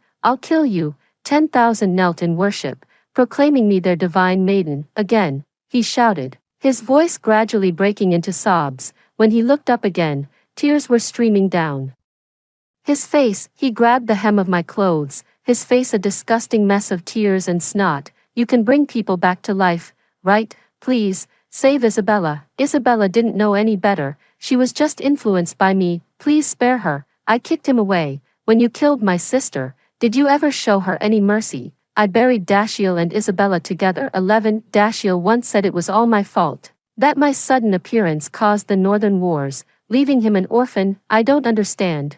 Would the world have been peaceful, free from disasters and wars if I hadn't appeared? Whether to wage war was their own choice, so why blame me for it? The snake core of my sister sensed my unusual state, flickering with golden light as it tried to comfort me. I clutched it tightly against my chest. "Sister, I miss you so much." Carrying the snake core, I hid deep in the ancient mountains. Whether it be 1,000 years or 10,000, I will always stay by her side. No one shall ever separate us again. The end. Story 2. My best friend got infected. To avoid becoming a monster myself, I abandoned her. In the dead of night, plagued by guilt, I quietly brought her some food. Yet, with a sinister smile, she pulled me into her embrace. "Humans need food, but you are my food." Humanity has been invaded by an unknown virus that strikes those who feel guilt for their misdeeds. The epidemic is severe. And the streets are filled with people who suddenly fall ill and can no longer move, vehicles can't get through, so most people walk. Occasionally, you might see someone on a bicycle, but they are very cautious, stopping and keeping their distance as soon as they see a pedestrian. My mom no longer has to worry about me not looking for cars when crossing the street. There are more infected people on the streets than yesterday, and I'm a bit scared. I keep my head down and walk quickly. I got up a bit late today and need to hurry to school to avoid being late, that is, until someone pats my shoulder heavily. One Maud, did you break your neck? You can't just walk into people like that. Turning around, I see Mary, first delighted, then nervously stepping back. Don't you know you shouldn't talk on the streets? She nonchalantly links her arm with mine. What does it matter? My conscience was eaten by a dog long ago. Her demeanor makes me laugh, and I pull her along towards school, with Mary by my side. The standing infected don't seem so frightening, but the stretch of road near the school still feels oppressively heavy. Those people look familiar. They must be parents who drop off their children, or vendors who usually sell things at the school gate. Our English teacher, Martha, stands across the street, staring at us with swollen, tearful eyes like a dead fish. Instinctively, I grip Mary's arm tighter. Look, Teacher Martha got hit too. She doesn't look back, pulling me to walk faster, panting a reminder. Don't think we're safe just because we're at school. Safe. Once inside the school, as soon as we enter the gate, we see the path leading to the teaching building packed with people, their conditions dreadful, their legs fused to the ground. Students who couldn't make it home after school yesterday. The epidemic has reached our campus, and we stand frozen.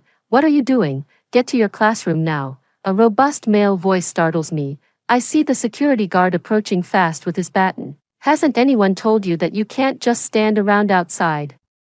I'm usually a bit scared of him, and now, with the situation being what it is, I pull Mary away, but after a few steps, we're forced to stop. Mary isn't moving. A chill goes down my spine as I suppress my fear and turn back. Facing Mary's despairing look, she stands still, her arms stretched out stiffly by my pull, her feet as if welded to the ground, immovable. My tear ducts start working overtime, blurring the Mary before my eyes, and everything around becomes surreal. How I wish this were just a dream. I can't tell who let go of whose hand first, but as the security guard carries me into the classroom, I'm already sobbing convulsively. Mary, my best friend, always the one to console me during tough times. It's hard to believe that such a carefree girl could also succumb to the disease. There's no way classes can continue as normal, to avoid affecting the other students' emotions. The math teacher lets me rest in the office during the first period. It's not a good idea, because from the office window, I can see Mary downstairs. Although the teacher repeatedly reminds me not to approach the window, I can't help but sneak peeks outside. She's calmer than this morning, no longer crying. The sun slowly climbs over the rooftop, and the sunlight even makes her look somewhat beautiful. It's hard to imagine that such a vibrant life could be nearing its end so quickly. Having seen this so often, it no longer scares me. My biggest feeling now is regret. Regret for not having properly said goodbye to her, despite the repeated warnings from adults. I shouldn't talk to anyone I know who's infected, but I believe Mary wouldn't harm me. Even if I stayed with her all day, she wouldn't ask me for anything. While I was lost in thought at the windowsill, my collar was suddenly yanked with great force. After a moment of dizziness, I saw my mother's angry face. Slap. A harsh slap landed on my face. I stood there, head bowed and hand covering my cheek, too guilty to meet her eyes. What's wrong with you, child? Are you out of your mind? Tell me, are you sick? With each scolding, she struck my face and neck harder. The pain was burning, yet I still didn't dare to look up. Mrs. Maud, please calm down. Come sit over here. Thank heavens, my homeroom teacher Mrs. Martina finally came back to save me, but she was too frail, no match for my mother. After being pushed several times by my mom, she also became frantic and shouted, Mrs. Maud, she's your own daughter. You'll regret this after hitting her. Do you even know what regret means? My mother's hand stopped mid-air, and Mrs. Martina half pushed, half pulled her aside to rest. Mrs. Maud, I called you here because Maud and Mary are too close. They came to school hand in hand again this morning. My mother cried. What sins have I committed? What has the world come to? I secretly turned my head to look at the familiar figure on the playground. I too wanted to know, what has the world come to recently? A previously unknown virus began to spread quietly. The first case that caught attention was a man standing in the middle of the road during rush hour, causing severe traffic jams. When traffic police arrived, they couldn't communicate with him as he was highly agitated, continuously shouting, "My legs, my legs." When a police officer rolled up his trouser leg, he saw a horrifying sight. Hundreds of hair-thin bloodlines extended from the man's calf into the hard asphalt road. It was as if roots had grown from the man, anchoring him to the ground. This bizarre scene quickly attracted onlookers. When someone touched the thin lines on his leg, the man screamed as if being tortured. Initially, everyone thought it was a prank or performance art. The police enforced the law firmly, attempting to drag the man away. Despite his desperate pleas, his emotions became extremely agitated, but outnumbered. He was eventually lifted off the ground. The moment his feet left the earth, he screamed tragically and died with his eyes wide open. The body was taken for an autopsy, and the coroner said those bloodlines were mutated nerve cells. The man had died in excruciating pain. Before the incident could escalate, new cases began to appear worldwide. Some wandered the streets in their sleep, others suddenly couldn't walk on their way to work. Suddenly, the streets were filled with vegetative people. Some died of pain during the forced removal, others starved to death. Batch after batch of doctors and biologists couldn't determine the type of virus, find a cause of infection, detect the virus, or find any link between the infected. Suddenly, people became anxious. They started wearing masks and protective suits, and some even moved away from infected cities. But none of these measures worked. The epidemic spread at an unimaginable rate. As the number of cases slowly increased, experts noticed that most of the infected stuck on the roads would reflect on the worst deeds and events of their lives, endlessly confessing their past actions. A theory began to circulate online: if you commit a wrong, you'll get infected. Thus, this virus was affectionately called the angel virus. With its emergence, no one dared to do evil anymore. Those who did turned into vegetative people, dying from sun exposure or starvation. Society no longer needed laws or supervision. Everyone became a law-abiding good citizen. Some claimed this epidemic was purifying, weeding out the harmful elements of humanity. I completely disagree with such views. Mary is just a high school freshman. What did she do wrong? Just before the end of the first class, my mom hurried me out of school. She pulled me along so quickly that we almost stumbled as we passed by Mary. I still didn't get a chance to say goodbye to her. And what upset me more was that my mom had also confiscated my phone. She told me I couldn't go to school until after Mary was taken away. My mom is very assertive, and has always been the one in charge ever since I was little. I never dared to defy her. She doesn't understand me at all, nor does she care about how I feel. All I could do was lock myself in my bedroom, silently defying her in the only way I could. I didn't go out for lunch, and for dinner, Mom left the food at my door with a few words of instruction before she went to work. I listened at the door until I was sure the house was quiet, then I opened the door to bring the food in. Tonight's dinner was braised pork and blanched choy sum, both of which Mary loved. I barely managed a few bites before tears uncontrollably started falling again. How is Mary now?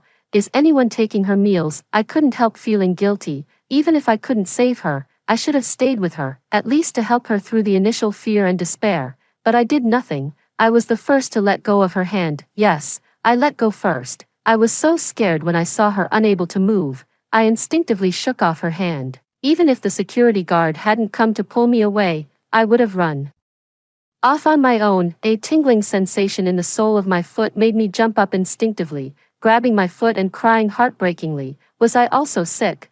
Had I turned into one of those tree people rooted to the ground? It was only when a small mosquito bite began to swell that my blood started circulating again. I was really scared just now.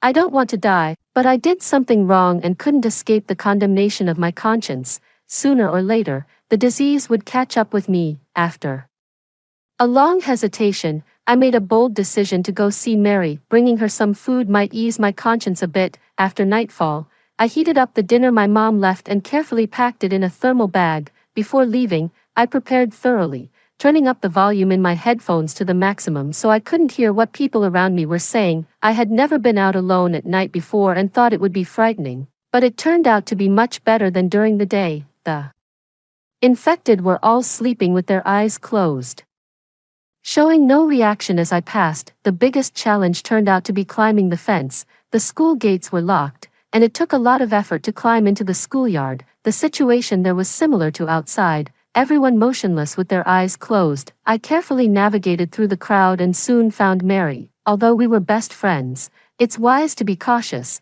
I approached her from behind, handing her a note I had prepared beforehand, and gently woke her up. The streetlights in the school were bright enough for her to read the message on the note, which laid out 3 conditions.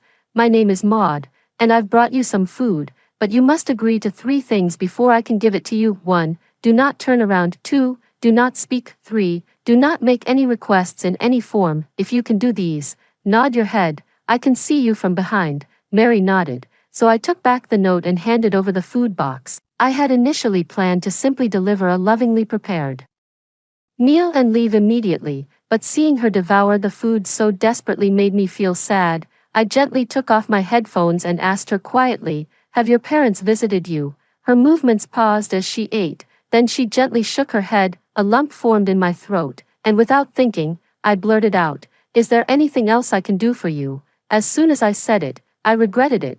Nowadays, people are especially afraid of the infected, not because the infected spread the virus, but because they dread their requests for help. If you hear their plea and do nothing, it weighs on your conscience. Moreover, given the dire straits of the infected, it's hard for anyone to not feel guilty. Even a slight sense of guilt can give the virus a chance to infect you. Everyone knows that you shouldn't talk to an infected person you recognize. Even a 3-year-old knows this. But what was I doing? I had actually asked her if she needed help. Mary, if she had asked me to save her, or even to end her suffering, I know I couldn't have done it. The only outcome would be for me to stay and keep her company, but she said nothing, just shook her head and cried.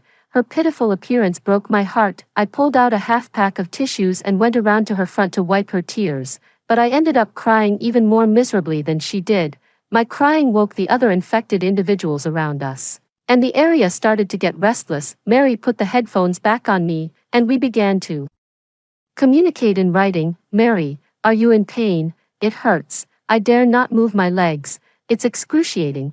Where the roots have grown, there's a sticky fluid leaking, sticking my shoes to the ground." I clutched the notebook for a long time before I managed to scrawl, "You have to hang in there. Any disease can be cured. As long as you're alive, there's hope. Maybe there will be a cure tomorrow." She nodded through her tears, and before I could write again, a security guard rushed over and dragged me into the booth. "Little girl, are you tired of living?" He then started calling my mother. I stood quietly to the side, waiting for him to calm down. I knew my mother wouldn't answer a call from a stranger, fearing it might be an infected person. After all, infected people can make requests over the phone too, and some people would do anything to stay alive, regardless of what happens to others. Indeed, she didn't pick up. After the guard tried several times, he gave up and turned to me, his face fierce with anger. I humbly apologized. "I'm sorry, I just felt so guilty and wanted to make amends.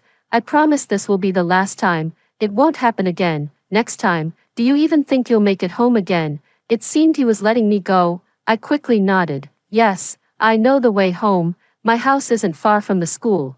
Are you going to escort me back?" "You wish. With everything going on, I certainly can't escort you." He sighed. "Just get going, and be careful on the way. I won't ask which class you're from. This broken school won't last much longer anyway." I bowed and ran off quickly, not forgetting to look back at Mary. She was also looking back at me.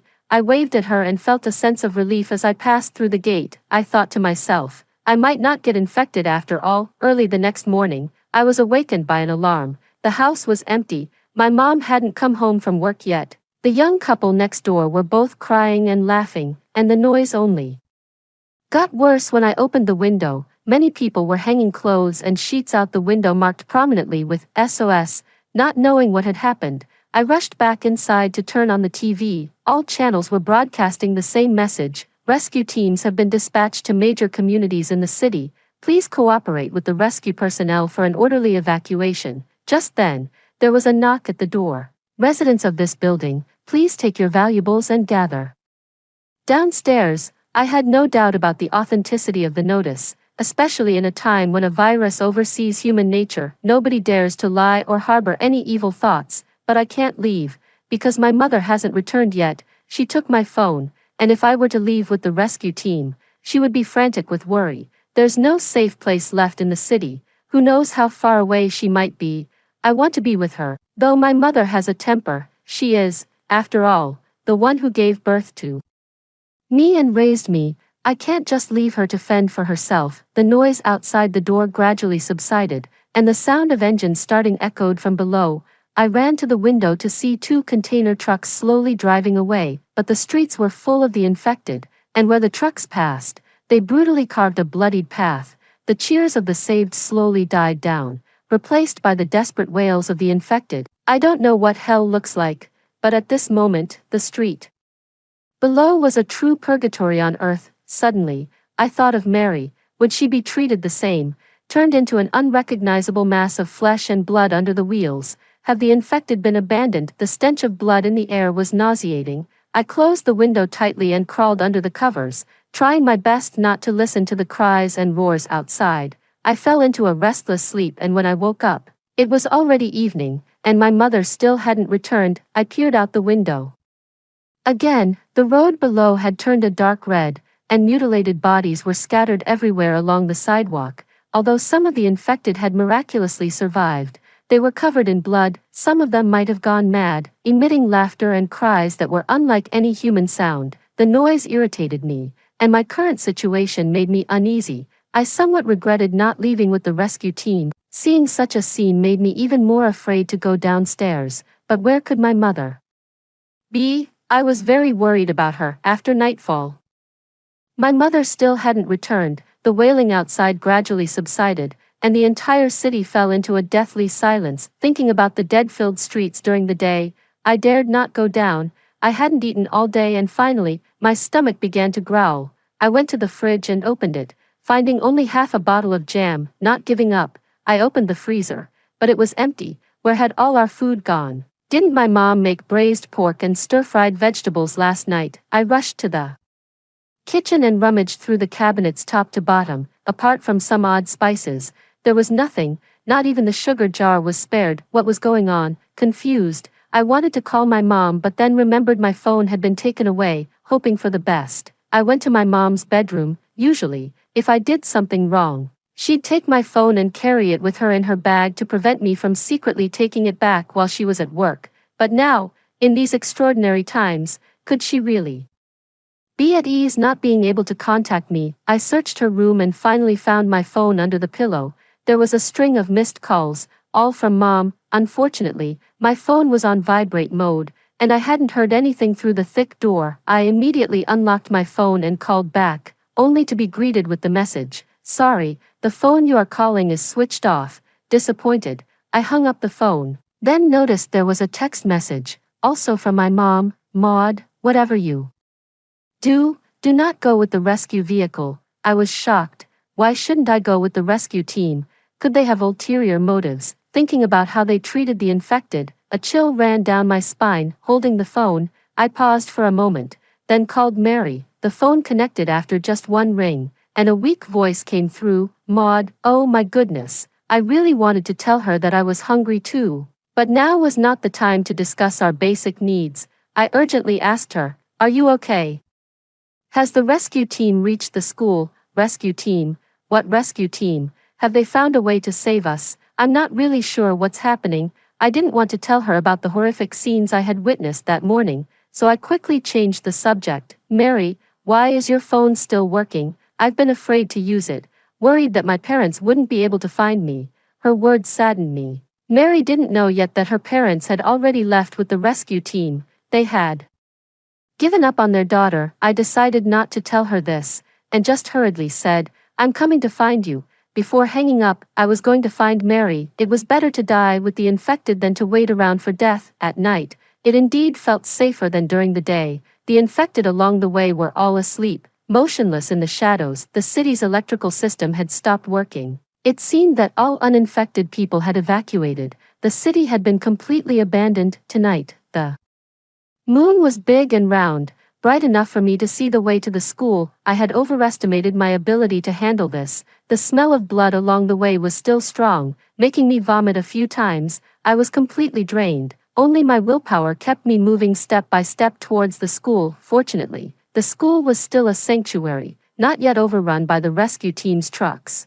I climbed over the school wall and easily found Mary. She looked terribly thin but still managed a weak smile at me, which I returned with a grimace that looked more like a cry. I raided the school's snack bar, grabbing a big bag of colorful snacks, and we started eating under the moonlight. Her school pants were torn, and her feet had turned into unsightly large tumors. Pretending to grab some snacks, I crouched down to secretly examine her feet. Her shoes had burst open from the mutated feet, surrounded by countless red bloodlines expanding like plant roots, spreading deeper and wider to absorb more nutrients.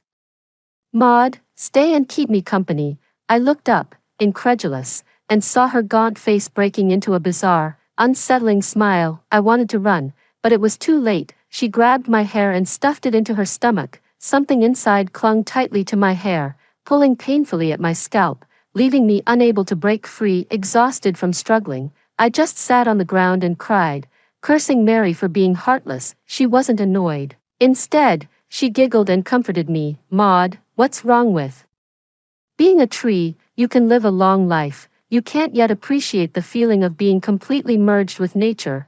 It's truly comforting." I had considered all possibilities, but I never expected Mary to lose her mind. A madman isn't held legally responsible for killing, especially not an infected one. Soon, we had finished all the snacks. The bags looked full, but there was hardly anything inside. I begged Mary to let me go back to the snack bar for more, but she just laughed at me. "Maud, remember what we learned in biology about grafting? Have you ever seen a grafted plant grow legs and run?" So I was just a grafted seedling, but I was hungry, and so was Mary, yet she said she wouldn't be hungry if she ate me. My hair was pulled tight, preventing me from turning around, and I didn't know what she had used to bind me, but it was clearly alive, and it was tightening gradually. Last night I could still kneel. Now I had to stay completely upright. It felt as if I was kneeling and confessing to all the infected present, but I wasn't the one who should be confessing. I have no idea how Mary managed to stand for days and nights on end. Just kneeling for one night left me with a sore back and aching waist. I dozed off against her, her body as rigid as a tree trunk, which only made the pain in my back worse. By nighttime, my scalp was painfully tugged, and sleep was impossible. Mary hadn't spoken in a long time. I guessed she might be asleep, or thinking about it differently. Perhaps the infected had become plant-like, unable to perform photosynthesis without the sun and thus were in a state of dormancy. Whatever the case, now was my chance to act. Thankfully, fearing I wouldn't find a place to eat when I left home, I had deliberately brought a lighter with me. Although I was reluctant to part with the hair I had grown for over 2 years, at that moment, survival was paramount. After striking the flint several times, a small flame finally leaped forth. My hair caught fire quickly, and my scalp felt the heat almost instantly. By the time my head was free from Mary, it was burning intensely. Fortunately, I was prepared and quickly doused my head with a bottle of mineral water I twisted open, which brought some relief. Before I could even celebrate surviving the ordeal, my collar was forcefully grabbed, and then my neck was tightly squeezed. Mary's angry voice rang in my ears, "Dare to burn me, and we'll go to hell together." The air was filled with suffocating smoke and stench. I couldn't stop coughing, and my back felt as if it was on fire. When I lit my hair, I had inadvertently set Mary on fire too. Now, unable to break free, it seemed I was living out the saying, not seeking to share the same birth, but willing to die on the same day. "My best friend, your passing is not in vain. At least you have me as your funeral companion." A sweet liquid flowed down my throat, and I groaned as I woke up. The first thing I saw was the enlarged face of our class leader, Wyatt. Wyatt was famously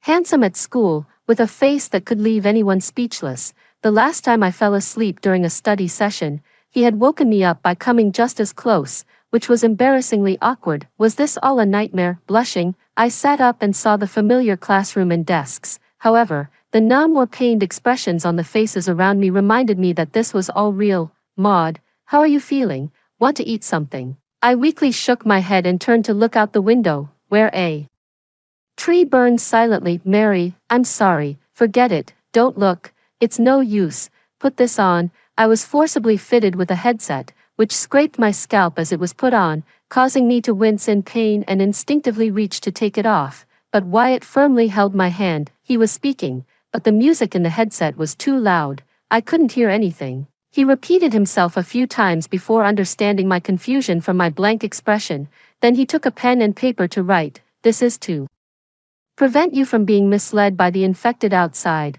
You must wear it 24 hours a day, even in your sleep, understand?" Seeing Wyatt's serious expression, I obediently nodded, then another question popped into my mind, and I quickly grabbed the pen and paper to write, "How did you guys end up here? It was the rescue team that placed us here. We need to be quarantined for a while to confirm that no one is infected before we can be taken away.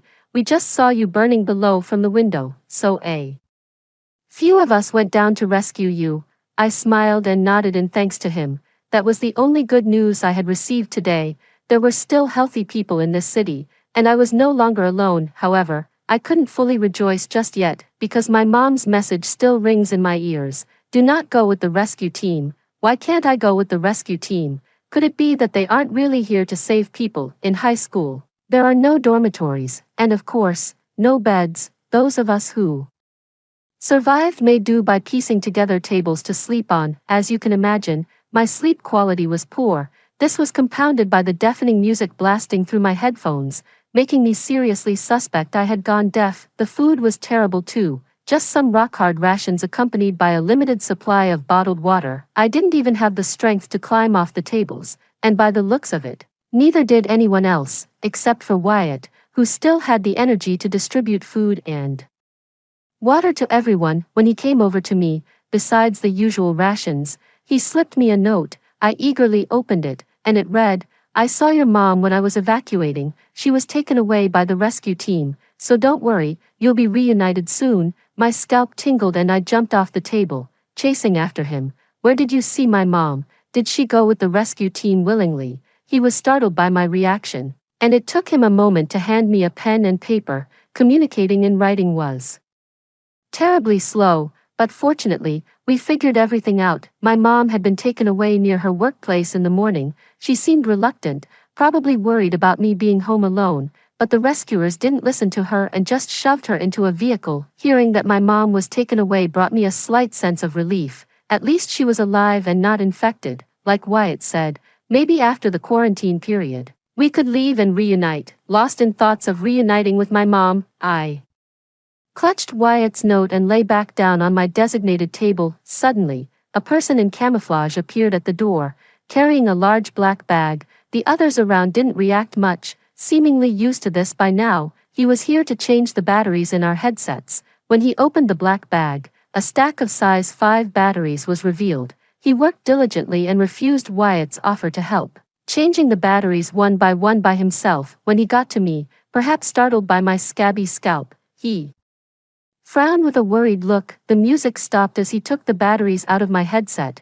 Although my ears were still ringing, I could at least hear him speak. He asked, "What happened to your head? I'll bring you some medicine tomorrow." I smiled at him and then asked, "When can we get out of quarantine?" The new batteries were installed, and the blaring music started again. He moved on without pausing, and from his lip movements, I roughly made out that his answer was, "I don't know." Just when a spark of hope had ignited, it was cruelly extinguished.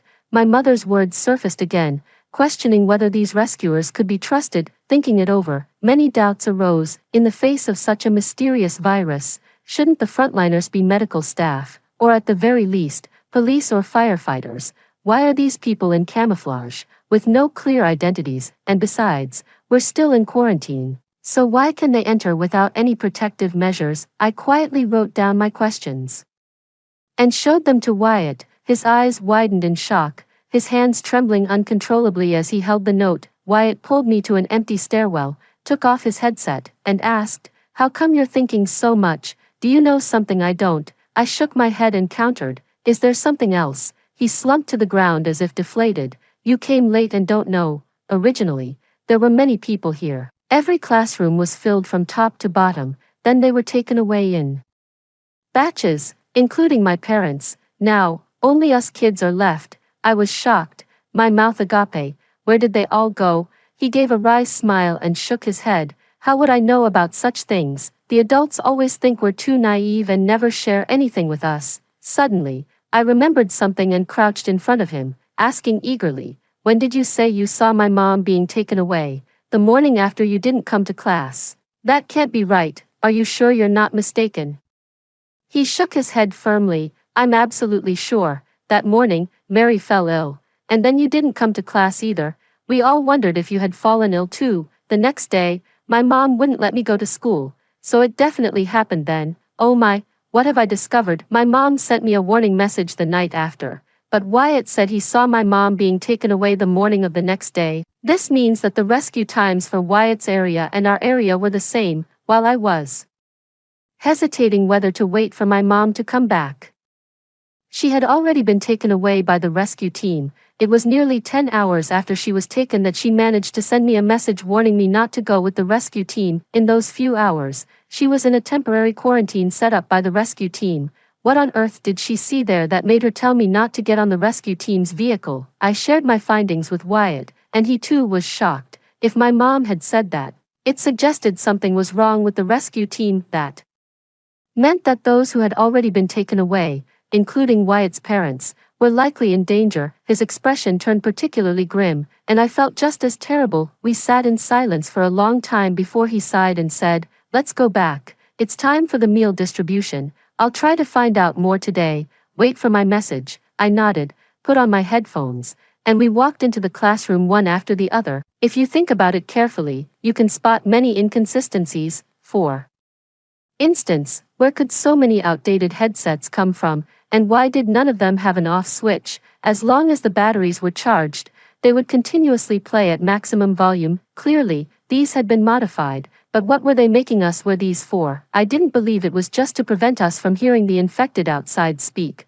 Those infected would sleep as soon as the sun set, and without external stimuli, they wouldn't make a sound at night. Even a monk would envy their routine. As evening approached, Wyatt handed me a note with just a brief sentence. Something's wrong here. Let's leave together at 11 p.m. tonight. I wanted to ask him how many people the word us on the note referred to, but by the time I looked up from the note, he had already disappeared. Wyatt was the only one allowed downstairs, and he was responsible for everyone's meals in the building. Compared to us, he surely had better access to internal information, right? So, I chose to trust him. In the middle of the night, I was awakened by a nudge and saw a room full of bright eyes. It turned out that by us, Wyatt meant all of us. Under his lead, we took whatever food and water we had and followed one another down the stairs. The infected downstairs had mostly transformed, now standing motionless with their eyes closed under the moonlight, truly resembling trees. I took off my headset and ran to catch up with Wyatt, who was leading the way. What did you find out? Wyatt looked around nervously, his eyes full of tension. He reached out to help me put my headset back on, but I quickly took his off as well. Don't worry, these infected will sleep at night. He looked around guiltily before frowning and asking me, what are you trying to do? I repeated my earlier question. What did you find out? He started to get impatient. What do you mean, find out? They're here to rescue us. Let's get back to the group before they start counting and mess up the numbers. I stood there, struck by his words, as if struck by lightning. Weren't we supposed to run away?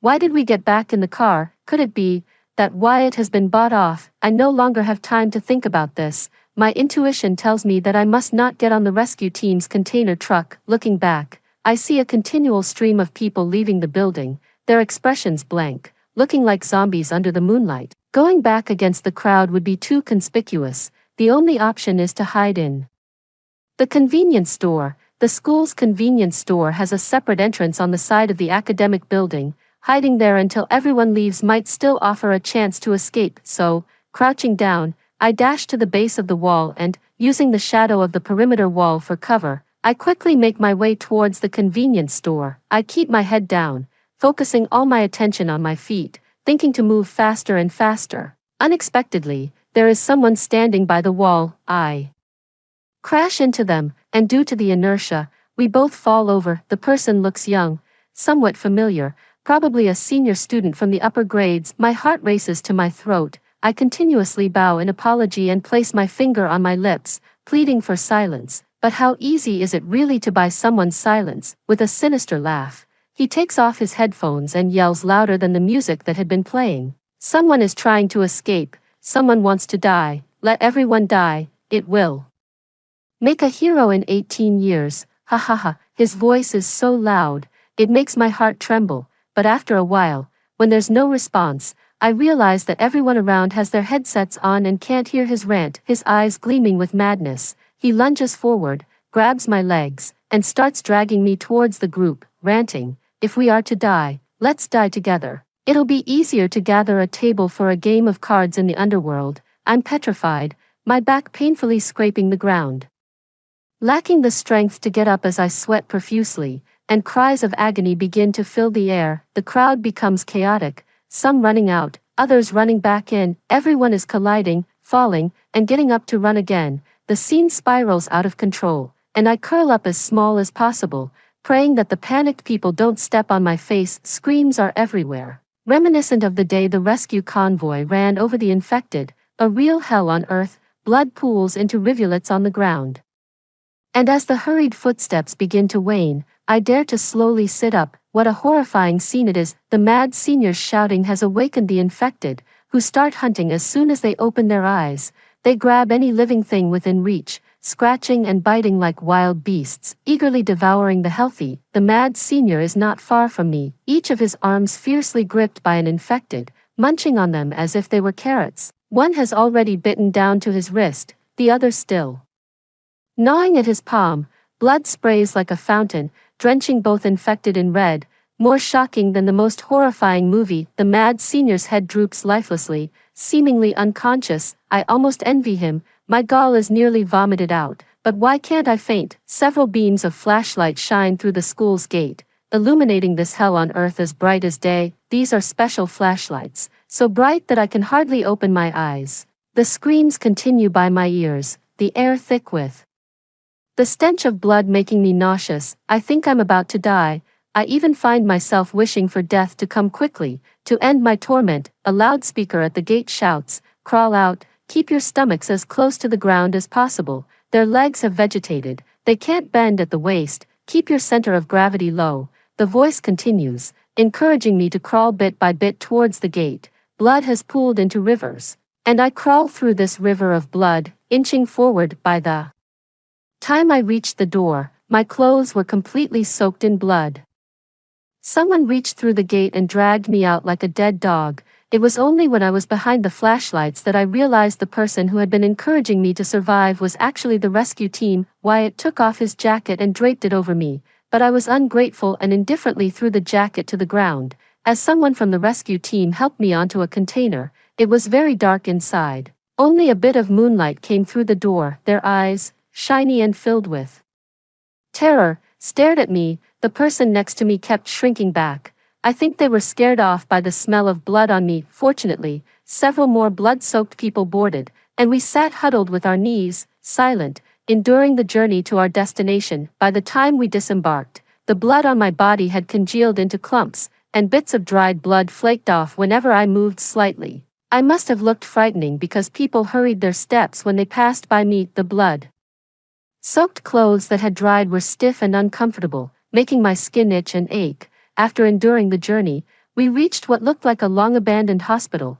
and I rushed into the restroom. Only after I put on the clothes provided by a kind stranger did I feel alive again. As I walked through the corridor to the dining hall, I saw many people in the courtyard shouting loudly. Those people are mad, driven insane by the music in their headphones. I turned to see Wyatt. I didn't want to talk to him, but my curiosity got the better of me, and I couldn't help but ask, driven mad by what? The music in our headsets, designed by psychologists, it was meant to use psychological suggestion and hypnosis to erase feelings of guilt, but unfortunately, it failed. His gaze turned towards the window, and I immediately understood what he meant by failure. I also felt relieved that I hadn't worn the headset long enough to turn into one of those screaming people outside. As I stared out the window, lost in thought, Wyatt continued, "When I went to get food, I sneaked up to the command vehicle and saw several people in lab coats monitoring us through security cameras. They couldn't hide it anymore and told me everything. Sorry,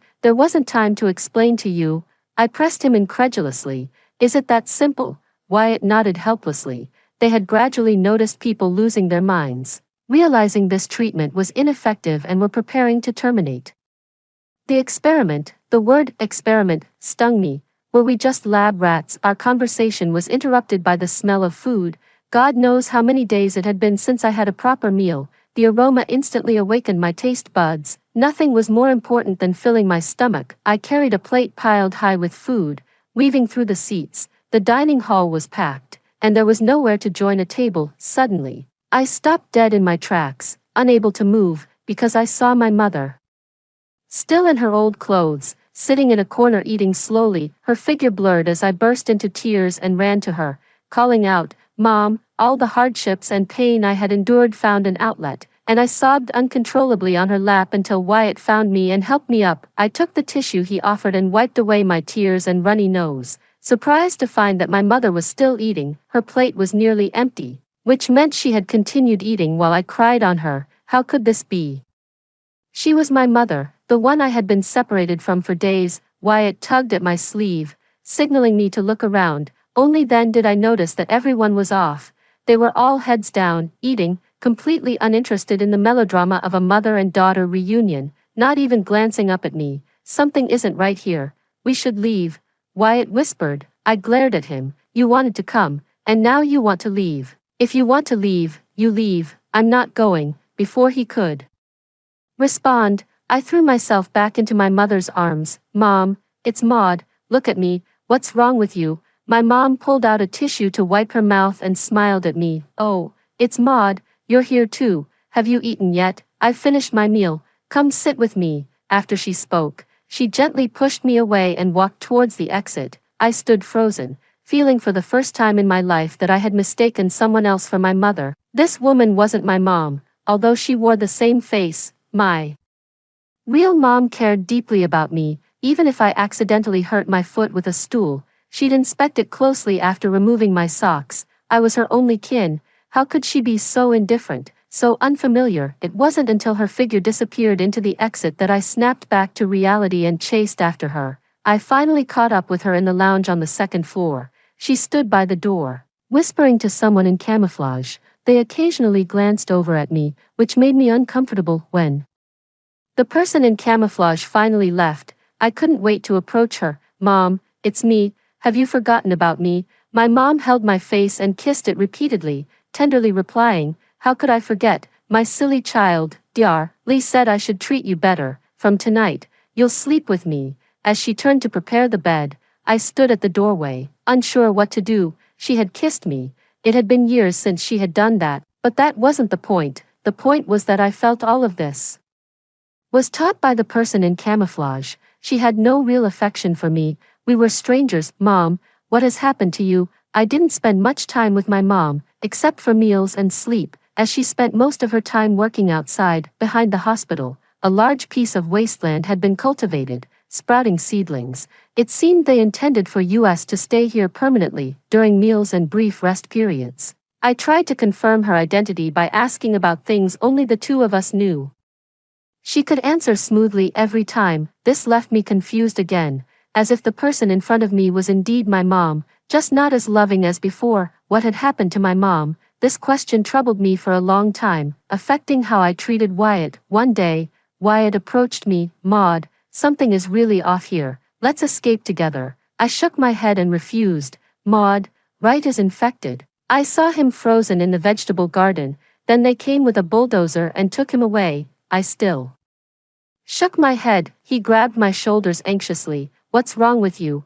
Are you even listening to me? Many children are missing. A lot. I coldly shrugged off his hands and firmly refused. If you want to leave, then go. I'm not going anywhere. My mom is still here. I walked away without looking back, but I could still hear him shouting behind me. She's not your mom anymore. Wake up, Mom. Is she no longer my mom? Later, Wyatt disappeared too. I didn't know if he had escaped or been infected. Each day, children were getting infected, and everyone seemed indifferent, making me numb as well. Finally, the day for surgery came. Along with 11 other children, I was taken to the basement. Since my scalp was injured and couldn't grow hair, I skipped the step of shaving my head and was the first to be led into the surgery room. I was strapped to the operating table when they were still preparing the surgical instruments. A person dressed as a doctor approached me and asked, "Little girl, are you nervous?" I nodded and asked, "When will you administer the anesthesia?"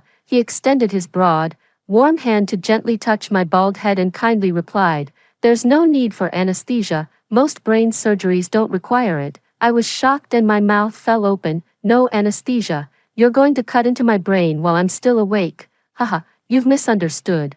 We don't need to make an incision." He pulled down his mask, made a funny face at me, and continued, "We just need a long spike, which we'll insert gently through your nostril." I became even more frightened and clutched the corner of his coat as I anxiously asked, "Will I die then?"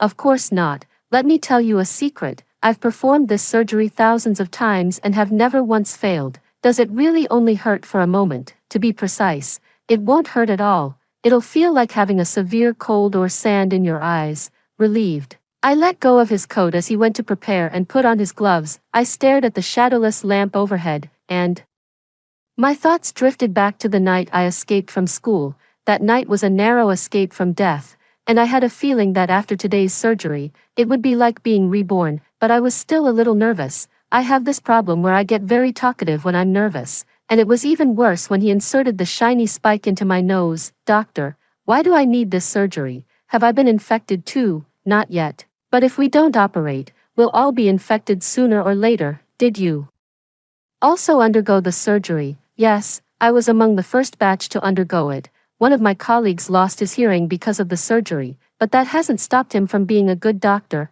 My palms began to sweat, but I knew I couldn't escape it, so I quickly changed the subject. "Doctor, have you performed surgery on my mom too? She seems different than before." "I don't know your mother, but given your age, it's likely someone has already operated on her." After the surgery, people do change somewhat, mainly in how they express emotions.